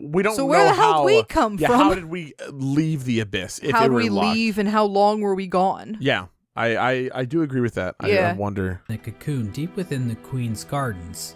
She decided to place bindings on herself in order to keep her from spreading her seed. She claims that this is because of the shame she feels in helping the Pale King create the vessels, but honestly, it's probably just her kink. The White Lady also diminished her power, possibly as a way to keep herself hidden from unwanted visitors. Outside her cocoon, Drya stood guard, protecting her queen from the violent traitor mantises. Ooh. Drya is eventually killed off by these bugs, which is actually pretty pathetic if you think about it. I mean, we're talking like the Netgear WPN824N N150 wireless router pathetic. What are you saying? You said you Speaking got of it. Great I do, I knights understand dying it. pathetically. Let's move on to Hagamel. Oh no. Hagamel held the city crest, a key used to open one of the gates to the City of Tears. At some point, Hagamel's armor shell was stolen by a maggot. Now, maggots were generally looked down upon and forced to do menial labor. They were incredibly weak, and basically deserved all of the discrimination they got. But this one maggot decided How to turn rude. the tide, so he stole Hagamel's shell so that he could defend his downtrodden brothers. His actions weren't motivated by the infection, but instead was the result of how hierarchical caste systems will always lead to revolution from the working class, and that I true hate freedom this can only be bitch. achieved I love blah it. blah blah, capitalism is bad, subscribe to my Patreon. Ogre moved to the Royal Waterways Jesus and Christ. started living in shit, changing his name to Dung Defender. Now I love wallowing in shit as much as the next guy, but you'd have to really love shit to put up with living with the Flukes. The Dung Defender kept an unwavering sense of duty and loyalty to the king, and love for his fellow knights. So much so that he made shit statues of them. Why not make statues of your friends out of the stuff that you love, right? Does the Dung Defender ever introduce himself as the Dung Defender, or did we name him the Dung Defender? I don't know. Yeah, he never says that he's a Dung Defender. He just I feel like that's just a title thrust upon him, right? Yeah. It feels like you don't get the title you want, you get the title you deserve. Oh no. Maybe the hunter named him the shit knight. No, that's so fucked up. How nice. Ogrim acted as the defender of the pipeways, as well as Isma's Grove. A section of the Royal Waterways became filled with acid, and in the middle of it all rests Isma's corpse, which has been overcome by plant life. Isma is likely the one responsible for this acid blight, but we have no idea what happened to her. You have no idea what Hornet's happened? whereabouts during this time are You have no idea. I'm watching this video to find out what fucking happened. Mossbag! And you don't know? Mossbag, we need to know about Isma. Yeah, I mean, this might be why people have said multiple times that who knows? You know? will just walk to Team Cherry's house. That's what's gonna happen. It's just there's like so many things that we just don't know. I know. You know? I know. I could theorize anything I want about Hollow Knight, and you can't technically say I'm wrong. Well, unless you are wrong. No. Yeah. Oh yeah. Anything. Isma was a cheerleader. Hornet is 12 feet tall. She hid knives in her bodice. I'm gonna hit really play. mysterious. We know that she departed Deep Nest and didn't return until the events of the game. At some point, she took to guarding Hallownest from intruding warriors, as well as the cast-off shell in the Kingdom's Edge. Despite the Kingdom's woes at large, fortunately this fate did not befall one of the fandom's favorite characters. The Menderbugs continued to fix the broken signs and wayposts at Hallownest. From a diary entry, we can see that one Menderbug in particular had found himself on the precipice of a long and loving relationship. Hello again, diary. Not long now until the next Minder Bash. For a stealthy type, Wow, we're I a like riotous that. bunch when we get together. And Minderberry kept flashing me that smile. It might be time to muster my courage and act on it. I love my home and my life, but sharing it with another? Why, that'd be the berry on top. Bottom. Green Bottom Path ass also bitch. underwent Sorry. some changes during this time. The Mosskin were waiting for Un's call, which would bring them back into the dream they were originally born from. But for some reason, Un's strength deteriorated. We don't know why this happened exactly. Was it due to the White Lady claiming part of her kingdom? Was it somehow due to the infection? Some Mosskin believe that Un went into hiding, but it appears as though Un is, in fact, calling to her children. But many of the Mosskin are unable to hear That her call. explains why that one's Instead, able to many tell. Mosskin seem to have taken the Radiance's infection into No. their leaves, No, which might baby. explain why Green Path became overgrown with vegetation despite Un's deteriorating powers. Mossy vagabonds even openly chose to forsake Un and worship the Radiance. Another Damn tribe to be heretics. screwed over by the Radiance is the Hive, which fell to the infection after the death of their leader, Hive Queen Vespa. But it appears as though this had little effect on their civilization.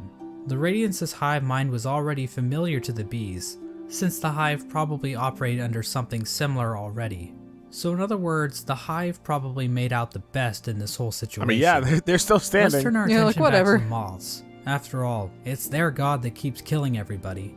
Well, the Moth Tribe didn't fare too well, actually, as pretty much the entire tribe died out. The only known survivor is the Seer. Despite the loss of her tribe, the Seer continued to tend to the graves in the resting grounds. In our reality, Like you and me. in Okay, in yeah, this yeah. reality, religion is so up in the air, Yeah. right? Like you can worship and do whatever you want religiously. Yeah. But it's Hollow all, Knight- everything's real. There's physically gods.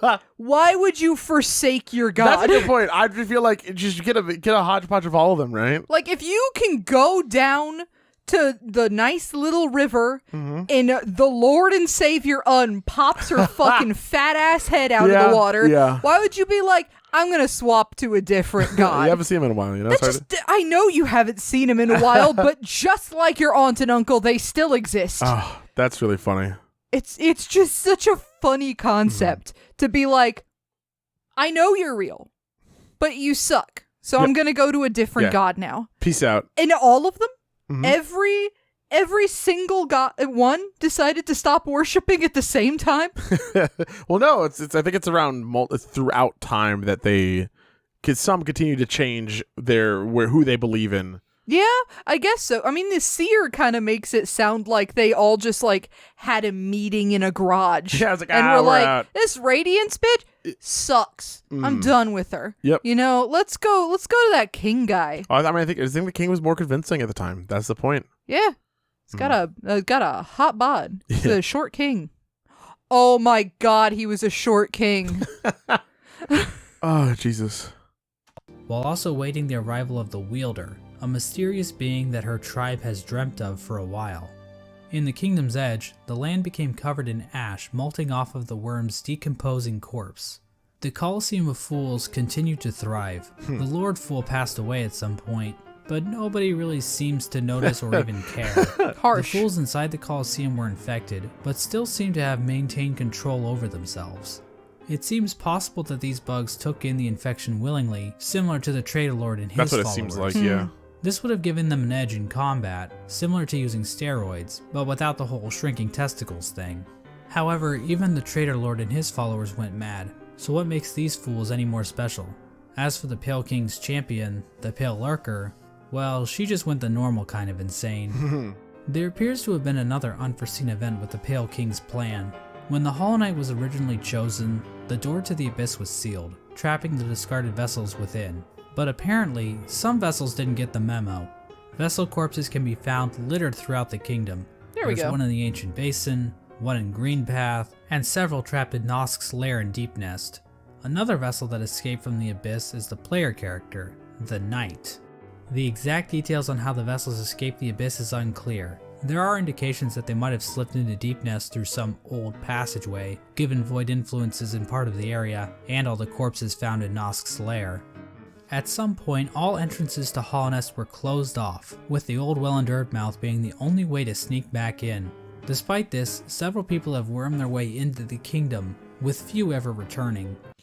Yeah, there's definitely there's a bit of contradiction in some of the dialogue, like the fact that Ogrim, that the Dung Defender, had no idea that there were other vessels, and yet if the Dung Defender ever went to the fucking the place where we got our first spell, yeah, they're just like masks or heads just on pikes all around. Yeah. There are vessel remnants everywhere. So Yeah. I just wonder if some escaped before and then just wandered the land, or, well, obviously the player character did have to be after, because, you know, we saw the king and Hollow Knight leave, and most likely the door gets sealed immediately after. Yeah. So I guess it does imply that it does have to be after. Just It does seem a bit odd that they would say Dung Defender wasn't aware of the vessels when Dung Defender was one of the 5 knights. Mhm. So it feels like if anyone was going to be aware of the plan, like they were implied to have like worked with Hollow Knight, Yeah. right? Yep. Like they had to have been like, so where'd that knight come from? Yeah. All right. Interesting. Yeah. I really am surprised how much we're glossing over the broken vessel, but I mean, Character it seems like the implication is really just like, whoopsie, some of them got out. I guess just not, but not. I definitely disagree. I guess it's already like a hour because plus. then why is it full of freaking, you know? Yeah, I think to not really talk about the game itself, but to talk about what I think Mossbag's thoughts were probably, it's already an hour and 17 minutes long. So if you focused on every single thing, like Maybe. like with the vessels being all over the place, maybe you just didn't think about them very much, but maybe it was to reduce some of the time. Okay. Characters like Relic Seeker Lem seemed content to just pillage artifacts from the ruined kingdom, but other bugs seemed interested in something greater. In the Howling Cliffs rests the corpse of a member of the Grim Troop. The task of this bug appears to have been to seek out Hallownest, so that the troop might be summoned to the kingdom in the future. The Grim Troop are basically a group of bugs that serve a higher being known as the Nightmare Heart. The troop keeps the heart alive by feeding on the nightmares of fallen kingdoms. This process also involves sacrificing the troop master to his own child because, hey, look at this cool ass boss battle. Yeah, Another yeah. important group that traveled to Hallownest are the God Seekers. After being abandoned by their old gods, the gods of thunder and the gods of rain. But there's that secret room in the frickin' in Grimm's area where you can go up to the top. You can see that all the bugs in the background were just puppets. None of them are real. Yeah. So that part's interesting to keep. I mean, maybe the troop isn't as alive as they seem, and Grimm is just here just to put on a. Honestly, I wonder if it just. Ooh. It seems like Grimm wants us to think that there's a lot of people in the troop when really There there's just aren't. 2. Yeah, exactly. 3. There's 3 people and we can talk to all of them. Mm-hmm. These bugs left their home in the Land of Storms, seeking out a new god to worship. Yeah, this is the God interesting Seekers because look to that's like gods to save them from their own silent mind. While traveling through the wastelands, the God Seekers constructed devices called God Tuners, which helped them seek out new gods. Through this device, they were able to detect the lingering power of the Pale King and find their way to Hallownest. When they arrived, however, the God Seeker was forced into hibernation. She was encased in a strange sarcophagus-like cocoon, which was itself chained up with a lock. It's not clear how this forced hibernation worked, seeing as the cocoon appears to have been made by the God Seeker herself. As for who put the cocoon in chains, I think the most likely candidate is the Dung Defender, considering how the God Seeker's cocoon is found in the junk pit in the Waterways, an area the Dung Defender has tasked himself with protecting. fair. This was the general picture of Hallownest after the Hollow Knight was sealed inside the Temple of the Black Egg. The kingdom was stuck in a kind of stasis, with the Pale King civilization destroyed and the Radiance unable to break free from her chains. The Pale King was rebelling against nature, trying to keep his work standing indefinitely. The stasis over Hallownest held for an age. How long is that exactly? Well, we have no idea. As I'm sure you've noticed, there really isn't a timeline for anything that happens in this game. We also have no idea how long any of these bugs can actually live. Yeah, right. Like Elderbug some of wasn't these. around to see the Stagways open, but we know several other characters were, implying that Elderbug is probably one of the youngest characters in the whole game. But this stasis over Hallownest wasn't going to last forever. At some point, the Radiance erupted out of the Hollow Knight, cracking its shell and releasing a loud and powerful roar. The amount of infection leaking out of the Hollow Knight became even greater. The many corpses that lined the roads and cities of the kingdom sprang to life with the amplified power of the infection. This strengthened infection prompted the departure of the Weavers back to their old home. Now this old home might actually be. All right, let's actually go ahead. It's time for me to leave. Casey has to leave because we're going to talk Silk Song. Ah, Shut the fuck up! there's Shut an the alarm, fuck there's an up! alarm. You could have stopped it. Why did you stop it? The hippie. Get out of here! This strengthened infection prompted the departure of the Weavers back to their old home. Now this old Interesting. home might actually be Farloom, the kingdom in which Hollow Knight Silksong takes place. But the amount of knowledge we have about Silksong right now is pathetic, so I'm not True. saying that's confirmed or anything. This is also around the time that Quirrell arrives back in Hallownest. That's interesting. I didn't think that the Weavers actually left. That wasn't something that I considered. But yeah, I mean the fact that like there's so few that we actually get to see. I mean, hell, we even see one leaving the Weaver's Den at some point, like that one building in Deepness. You go in, and then as you leave, you see a Weaver leaving. It's interesting. That's very, very interesting. So that'll be interesting to see if that happens in Silksong or not. You're back. I'm back. Well, welcome back. His memory of Motomon appears to have been clouded due to his time outside of Hallownest. These events are depicted in the Quirrell prequel comic, which also shows an image of the Hollow Knight with a pre-cracked shell. This could mean that Interesting. Quirrell's arrival happens roughly the same time the Hollow Knight's shell cracks. At around the same time Quirrell arrives in Hallownest, we also see the arrival of the player character, who is commonly referred to as the Knight. Or Ghost. The Knight was one of the lucky vessels that was able to make its way out of the abyss. Somehow the Knight ended up venturing beyond Hallownest and into the wilds beyond. It's implied that the Knight was called to Hallownest by either the sealed Hollow Knight or the Radiance within. Yeah. Regardless, I'm once the wondering Knight which. shows up and yeets itself off this cliff, the actual game of Hollow Knight finally begins. Now, there's a lot of details we could get into. Hallownest is full of NPCs and bosses, each with their own stories to tell. But to be honest, I don't think we need to go through all of them, since their stories are relatively straightforward. Yeah, I agree with that. Let's look at the Brooding Moloch. So why is the Brooding Moloch brooding? Everyone's dead. Because all its friends are dead. I understand There you Hollow go. Knight lore. That's the lore for the Brooding Moloch. Also, it's the only character in the game with a visible asshole. Now, did you really need me to explain Right there. that to you? Probably not. So instead, I'm just going to talk about the interactions relating to Hollow Knight's main story. The knight is eventually noticed by Hornet, who lures it deep into Greenpath. No There, skips. Hornet attempts to kill the knight, Baby's game. claiming that she knows what it would try to do. At this point, Hornet views the knight as being too weak. After the fight, Hornet can be found in the City of Tears, next to the statue of the Hollow Knight.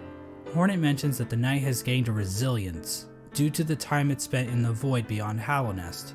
This could be referring to the fact that some of those who leave Hallownest lose their memories, meaning the knight would have no memories of its own tragic conception. Hornet tells the knight that if it seeks to continue the stasis makes that sense. keeps Hallownest standing, it must seek the Graven Ash, which is referring to the Kingdom's Edge. At this moment, Hornet sees the knight as a possible replacement for the Hollow Knight.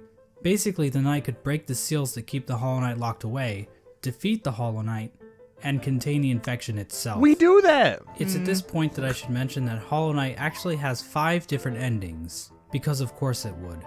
I'm going That to be bottom left explaining one each didn't of these look endings in this video, as they each give us a different glimpse into the mechanics of Hollow Knight's world.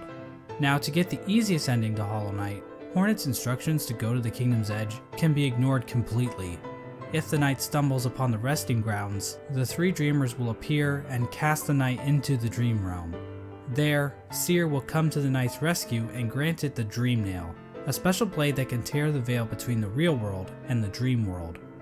With Making the it Dream such a Nail, literal the knight can thing. venture to the resting places of the 3 dreamers, curb stomp their asses, and unlock the entrance to the Black Egg. I had a thought. Talk to me. You know how the Pale King could see into the future, right? Yeah. Well, Worm could. Sorry. You know, they had a foresight. They mentioned that the king had a foresight too. Hollow Knight kinda looks like Ghost. They both have the 2 bumps on their things, right? Hollow Knight looks like Ghost? A little. What? No. Hollow Knight Yeah? looks like Ghost. No. I'm making fun of you. Of course they do. Go Yeah. on. My thought is,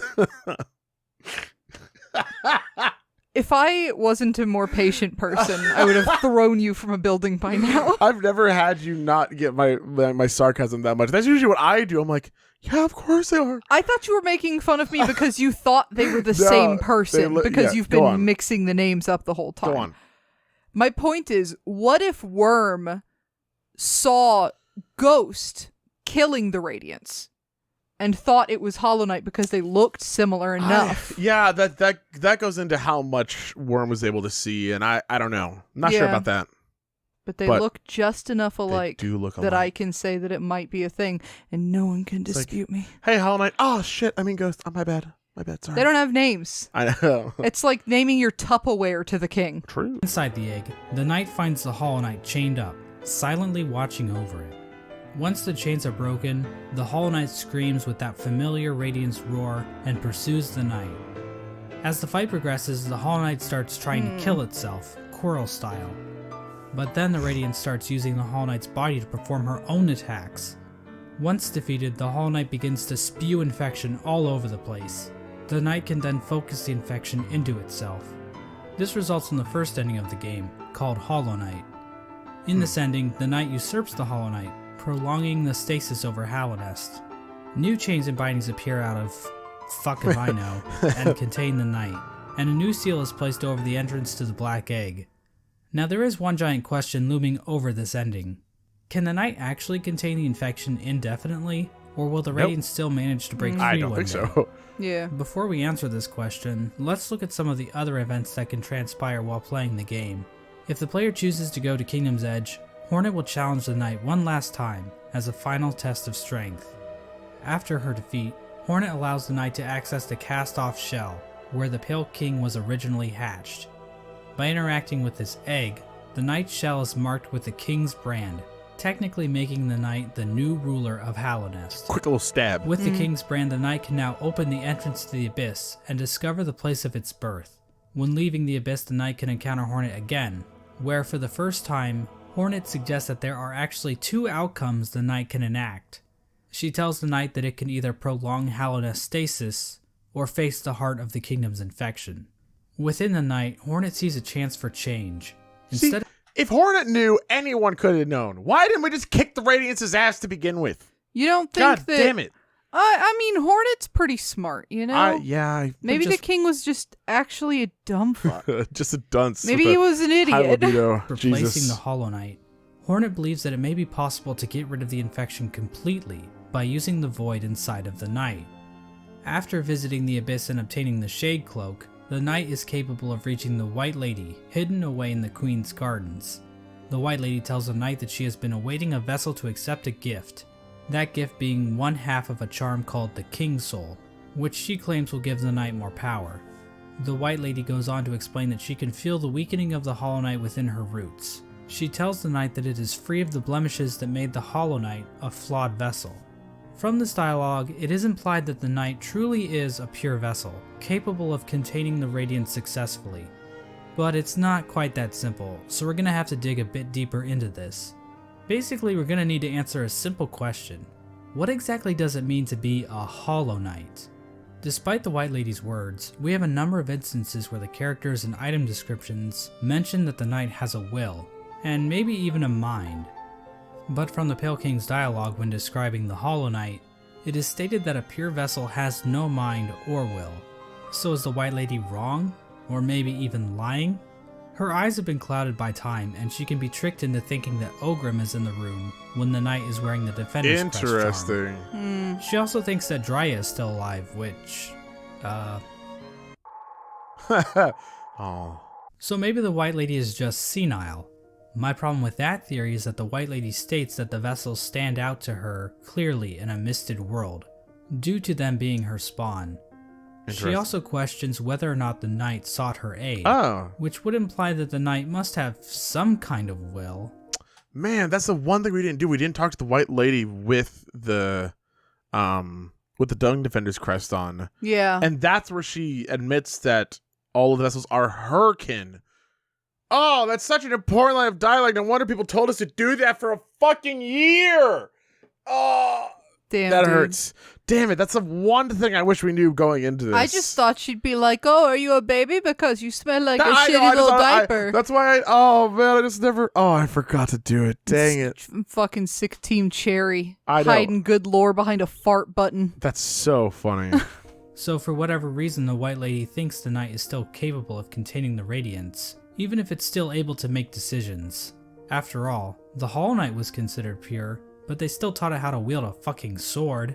I mean, if the knight were truly and completely hollow in a literal sense, it probably shouldn't even be able to walk, or draw a map, or open a goddamn bank account. In short, this whole concept of being hollow is so abstract and hard to define, I don't really feel comfortable giving a solid answer on whether or not the knight is or isn't truly hollow, and I think the game leaves room open for other interpretations. Of course, the White Lady's gift is useless without the other half of the King's Soul. In order to reach it, however, the knight must travel to the White Palace, locked. I just want to say, because we've mentioned a few times, I think we believe that the Hollow Knight is not pure, simply because of the second Nosk form, and the fact that Nosk usually takes the form of someone that you care about as a person. You're talking about Ghost. Yeah, Ghost. You don't think Ghost is pure? Did I say Hollow Knight? You did. Whatever. The reason I don't think Ghost is pure is because of that reason. Yeah, because they like start to care. Yeah, about Hornet. and that's shown by Nosk turning into Hornet to try and lure Ghost in during the dream battle. Yeah, I think that could make sense. Yeah, that's my reasoning. I realize I want to say in the video, so because I sounded pretty cocky. I was like, nope, Ghost is not pure. But that's my reasoning as why I don't think.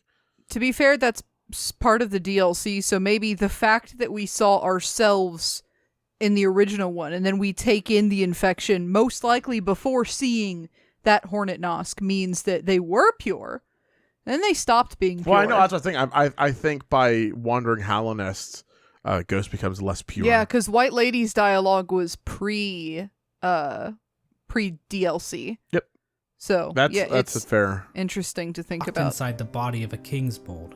In order to bypass the seal, the knight must use a fully awakened dream nail. It can do this by bringing 1800 essence to the seer, allowing her to sharpen the weapon's blade. If the knight does this, the seer remarks that the knight truly is the wielder that her tribe has been dreaming of. There's no explicit reason why the Moth Tribe was dreaming about this supposed wielder so much, but it seems like they believe the wielder would wash away the crimes the Moth Tribe committed by turning their backs on the Radiance. The seer seems to know that the knight might kill the Radiance, and she seems accepting of it, ready for her and her tribe to disappear and be forgotten forever. With the awoken dream nail in hand, the knight can travel to the Pale King's refuge and locate the other half of the King's Soul charm. When equipped, the King's Soul provides a never-ending supply of soul, making it almost useful if it weren't for the insanely high cost of the charm, and the painfully slow rate at which it increases, and the fact that the charm will get replaced in about 5 minutes after you get it. Yeah. The King's Soul charm itself Yeah. symbolizes the union between two higher beings. To me, this implies that the King's Soul is a representation of a vessel, which also was created by the union of two higher beings. With the King's Soul in their inventory, the knight now gains access to an area in the abyss called the Birthplace. In this massive pile of vessel shells, the knight can find a giant egg. Dream nailing the egg allows the knight to access its own memory when it was cast down into the abyss. From viewing that memory, the King's Soul charm is replaced with the Void Heart charm. The recollection of this event allows the knight to come to terms with the void inside itself. Once the knight has the Void Heart, the shades in the abyss no longer attack it, and that strange creature that gives the knight the Shade Cloak calls it the Lord of Shades. In other words, the knight has now bound the once fragmented void under its own will, allowing it to control the void in a powerful new way. Okay. With the union of the that's void, interesting. the Pale King, and the White Lady, the knight has gained a strength before unseen. It is with this charm that 2 additional endings become unlocked. Hornet will now be standing outside of the Black Egg, offering to help the knight should the opportunity arrive. Midway through the fight with the Hollow Knight, Hornet rushes into battle, subduing the Hollow Knight and piercing its shell. It's at this point that the knight is given the perfect opportunity to enter into the mind of its sibling, No. finding the source of the infection head on, and finally putting an end to the Radiance's tyranny. Or it can just stand there and let Hornet get knocked unconscious. If the knight finishes off the Hollow Knight as usual, the sealed sibling ending occurs. Basically, it's the same as the Hollow Knight ending, but now Hornet is in the room too, and her face appears on the door of the Black Egg. It's not clear what exactly this means for Hallownest. This might imply that Hornet is now a dreamer, but she's inside the temple, meaning that no one can actually get in there to kill her should the knight ever start leaking infection. At the same time, It's even Hornet worse, mentions that actually. the bindings of the Black Egg would drain her, so she's probably just going to die anyway, right? Generally, people consider this to be one of the worst endings, but it's worth pointing out that Team Cherry doesn't support any one ending as being the true ending. Each ending is canonical in its own right, and honestly, this ending isn't the worst. At least the Knight and Hornet will get to spend some quality time together. If the Knight does dream nail the Hollow Knight, it will be taken to an arena where it can finally fight the Radiance head on. But the Knight isn't alone, as the other shades from the Abyss will appear in order to help corner the Radiance. Eventually the Radiance gets trapped in the tendrils of the Void. The knight can only do this because they have the Void Heart. Mm-hmm. So we were asking earlier why Hollow Knight didn't just kill the Radiance, but they couldn't because they didn't have full control over the Void. That is true. That is, I guess. Okay. You know what? That is enough of an answer for me. Mm-hmm. And I still wonder, like, yeah. I think maybe they went about training Hollow Knight in the wrong way. Mm-hmm. I just wonder what if the King and the Queen had given Hollow Knight the King's charm or whatever, and then it got turned into it's just I'm probably just being too harsh now. Yeah, but that is an explanation. That does go back to what I said originally, where the king wasn't looking for somebody to kill the Radiance. The king was looking for somebody to hold the Radiance. To contain it. Yep, you're definitely right. The White Lady gave Ghost the half of the thing willingly, mm-hmm. but the king, you took it off the king's corpse. Yeah. Nope, you're definitely right. Yeah, very, very interesting. The knight bitch slaps her a couple times, and then the Radiance is consumed into the darkness. The black egg then appears to turn to shadows and the void seeps down into the ground. Hornet awakens to find the knight's broken shell lying on the floor. We get one final shot of the shades in the abyss going to rest, and the game is over. This ending is called the Dream No More ending. The Radiance is gone, and Hallownest is finally free from her infection. Now I think it's fair to ask a few questions about how the Dream No More ending comes about. When the Hollow Knight was initially chosen to become the pure vessel, the Abyss was sealed up and the rest of the vessels were left to rot away. Yeah. But somehow vessels ended up outside of the Abyss. And Okay, then one of those so we're vessels talking about was it. used That's to good. replace the Hollow Knight. Exactly how much of this operation was planned, if at all? The White Lady was waiting for a vessel. Did she have any communication with Hornet? Hornet was guarding the King's Brand, the only way for a vessel to enter the Abyss. How did she know it was necessary to guard the King's Brand from weaker vessels? Hell, if the vessels did escape the Abyss by themselves, wouldn't it be pointless to guard the King's Brand, since the vessels could just creep back into the Abyss the same way? I'm not going to provide any good answers to these questions, because God forbid I answer anything in this entire video. But I do want to point out that no plans to actually produce the Dream No More ending are explicitly stated in-game. So we can only speculate as to whether or not the White Lady or Hornet, or maybe even the Pale King, knew that they could defeat the Radiance by creating a Lord of Shades, like the Knight. Regardless, the next two endings were definitely not planned. In fact, the last two endings that were added in the Godmaster update almost feel out of place. The Godseekers basically hijack everything to the point where you don't even have to enter the Temple of the Black Egg to beat the game. That's like beating Mario Bros without ever seeing Bowser. That's kind of But true. on the other hand, the Godmaster endings basically reinforce that Hallownest does not exist in a vacuum, which can There was help the so world of much Hollow going Knight on. feel more real. Because what else is reality but just a bunch of random chaotic stuff happening all the time? If the Knight finds the Godseeker in the Junk Pit, it will be able to enter her mind and refight all the bosses in the game. So you do have to This is fight all part the of bosses at Godseeker's least. ritual. They basically attune to the resonance of gods through ritual combat. This allows them to ascend their minds higher, and eventually, through the use of godly focus, achieve communication with the god sleeping in Hallownest's heart, the Radiance. Now I know what you're thinking. That's a pretty convoluted little religious practice they have going on here. What's next? Are they going to start measuring the Knight's Theon levels? It's pretty complicated, but the point is, these Godseekers have some serious capabilities to fuck things up in Hallownest, as we're about to see. As the Knight makes it further and further through the four Pantheons, the Godseekers get closer and closer to making contact with the Radiance, locked away inside the Hollow Knight.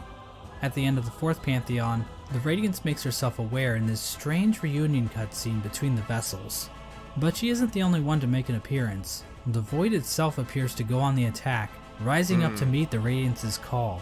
It's Interesting. at this point that the final challenge, the Pantheon of Hallownest, becomes available. The Godseeker finally acknowledges the Knight as being more than just a simple cringer, and they begin to watch the Knight more intently.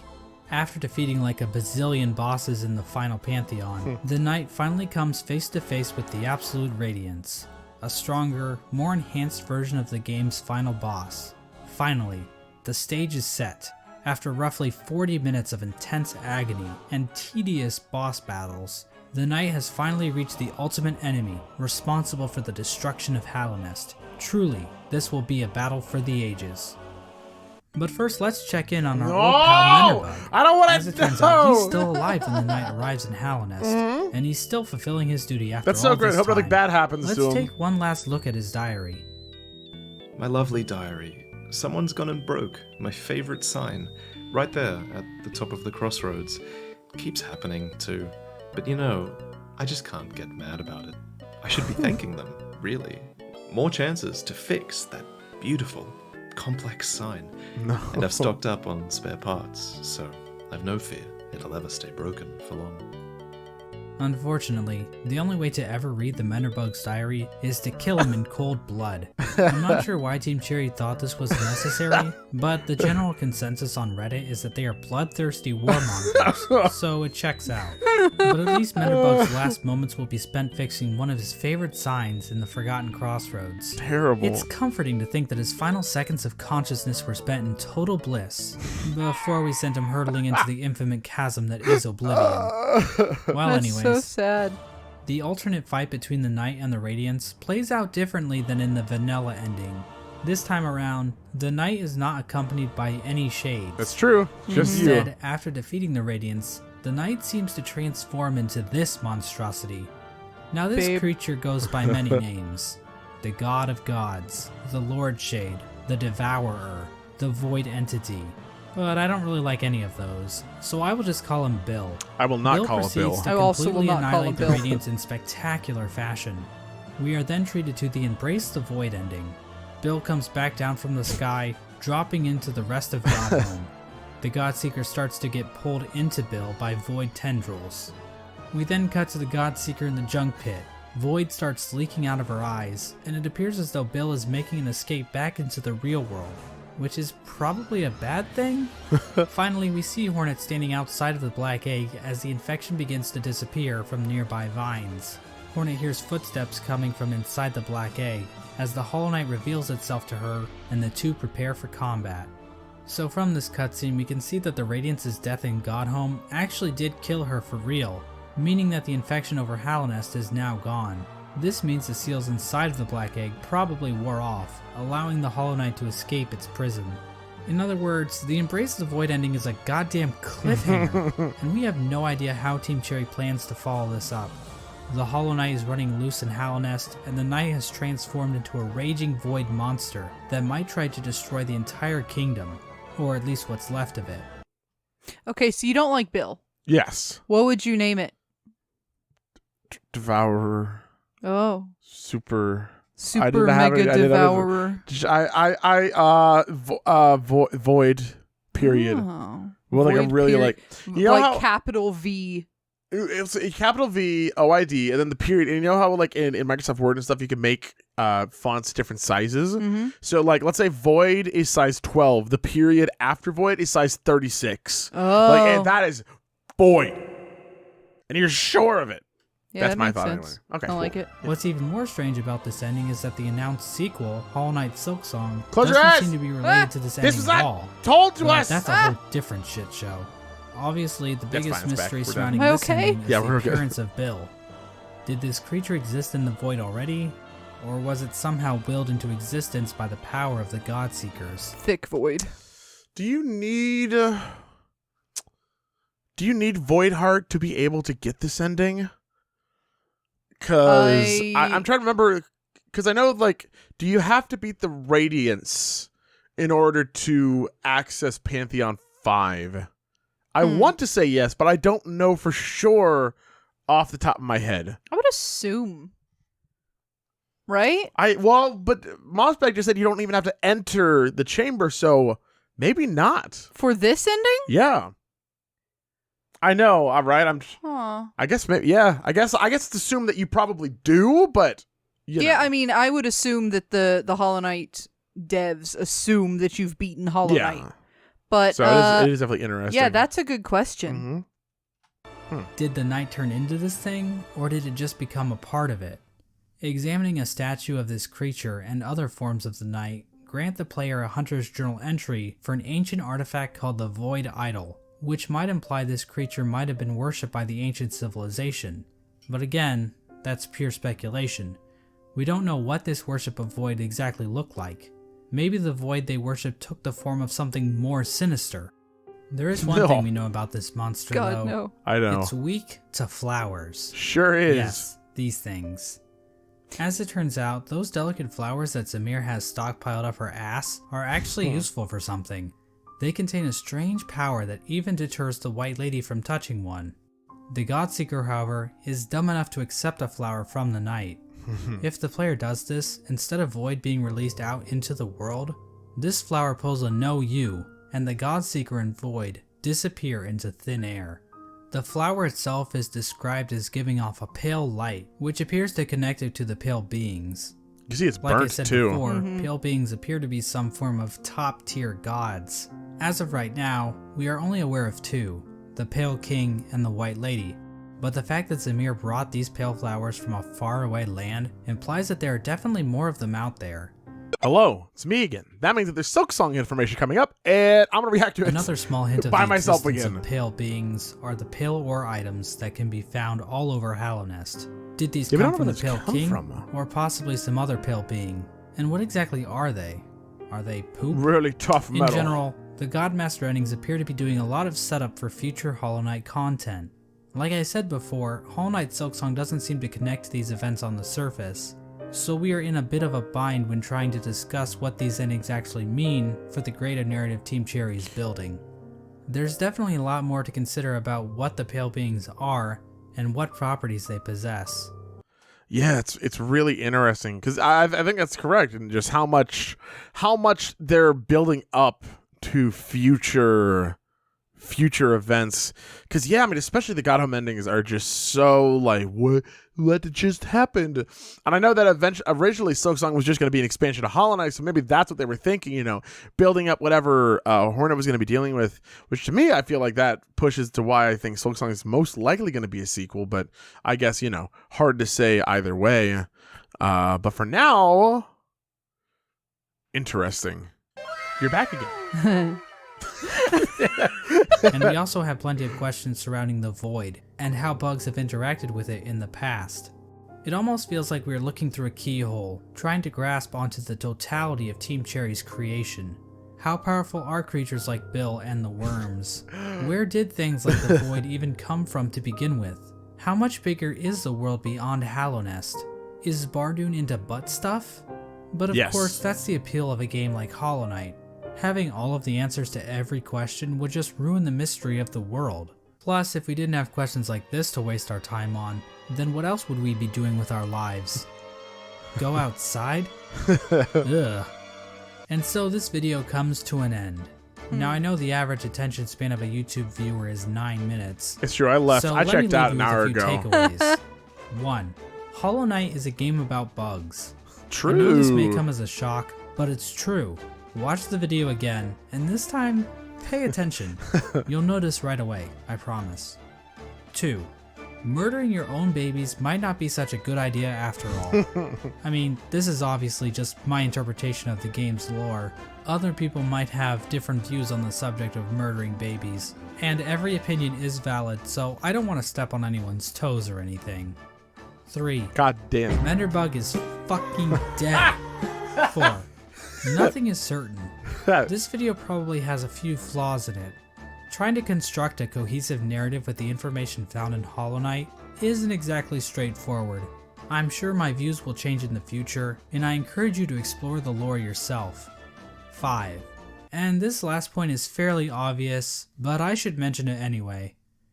Cory in the House is the best anime. I'm gonna be muting that personally. You should stop before. All right. Okay. So let's go on back over to. We're going back over to us. Yeah. Yo, what up? Hi. We're here. I don't know if you noticed. Our faces are still on camera. So, It's weird. man. I think overall, I liked the whole video. Yeah, there were like some points that we discussed that I don't necessarily like 100% agree Yeah, with. for the most part, I feel like we agreed with most of it. We knew almost all of it. Yeah. Which is good. High five to us. Hell yeah. But there are definitely some stuff that I definitely did not think about at all. Yeah. I'm trying to remember them now, but that was an hour and a half ago. So It was so I don't long remember that ago. I don't remember that This is a long video. So it's definitely really, really interesting. It's just so cool. It's so cool how much there is to the lore. And I'm glad that Mossbag mentioned the fact that a lot of this is so open and that, people's different takeaways can for be sure. very unique. Because I almost wasn't getting that pressure when we were first getting recommended Mossbag's video. I was told for the most part, like, this is it.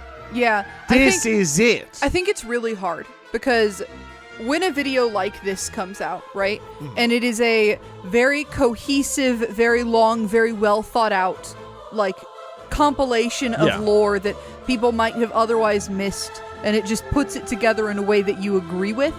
It can be so easy to just be like, That's it. That's yeah. the truth, 100%. Yeah, what no- they said is accurate. No and other way. I will no longer accept other people's views, even if Hollow Knight is so open. Yep. Like nothing that Mossbag said that hasn't been like confirmed is 100%. You know, but I like I said, I agree with like almost everything. Yeah, so I really like seeing that. I liked having it all in one fell swoop, one big video. Yeah. And I know that he's done other videos as well, getting into a little bit more specifics on different stuff. Like, I would love to learn more about the Mask Maker. I would love to learn more about Grimm. Mm-hmm. So I guess to anyone watching, thank you so much for watching our reactions to everything. I know that we were quiet for a fair amount of it is because I really wanted to take in what everything that Mossbag was saying. Yeah. It's a lot harder to react to this than it was to the Silk Song trailer for myself, because when I watch that, I'm just watching it and it's like, okay, cool, I can react to anything I want. This, I'm listening. I'm taking in. Yeah. And like the speed run. Yeah, that was quite easy to react to. Exactly, yeah.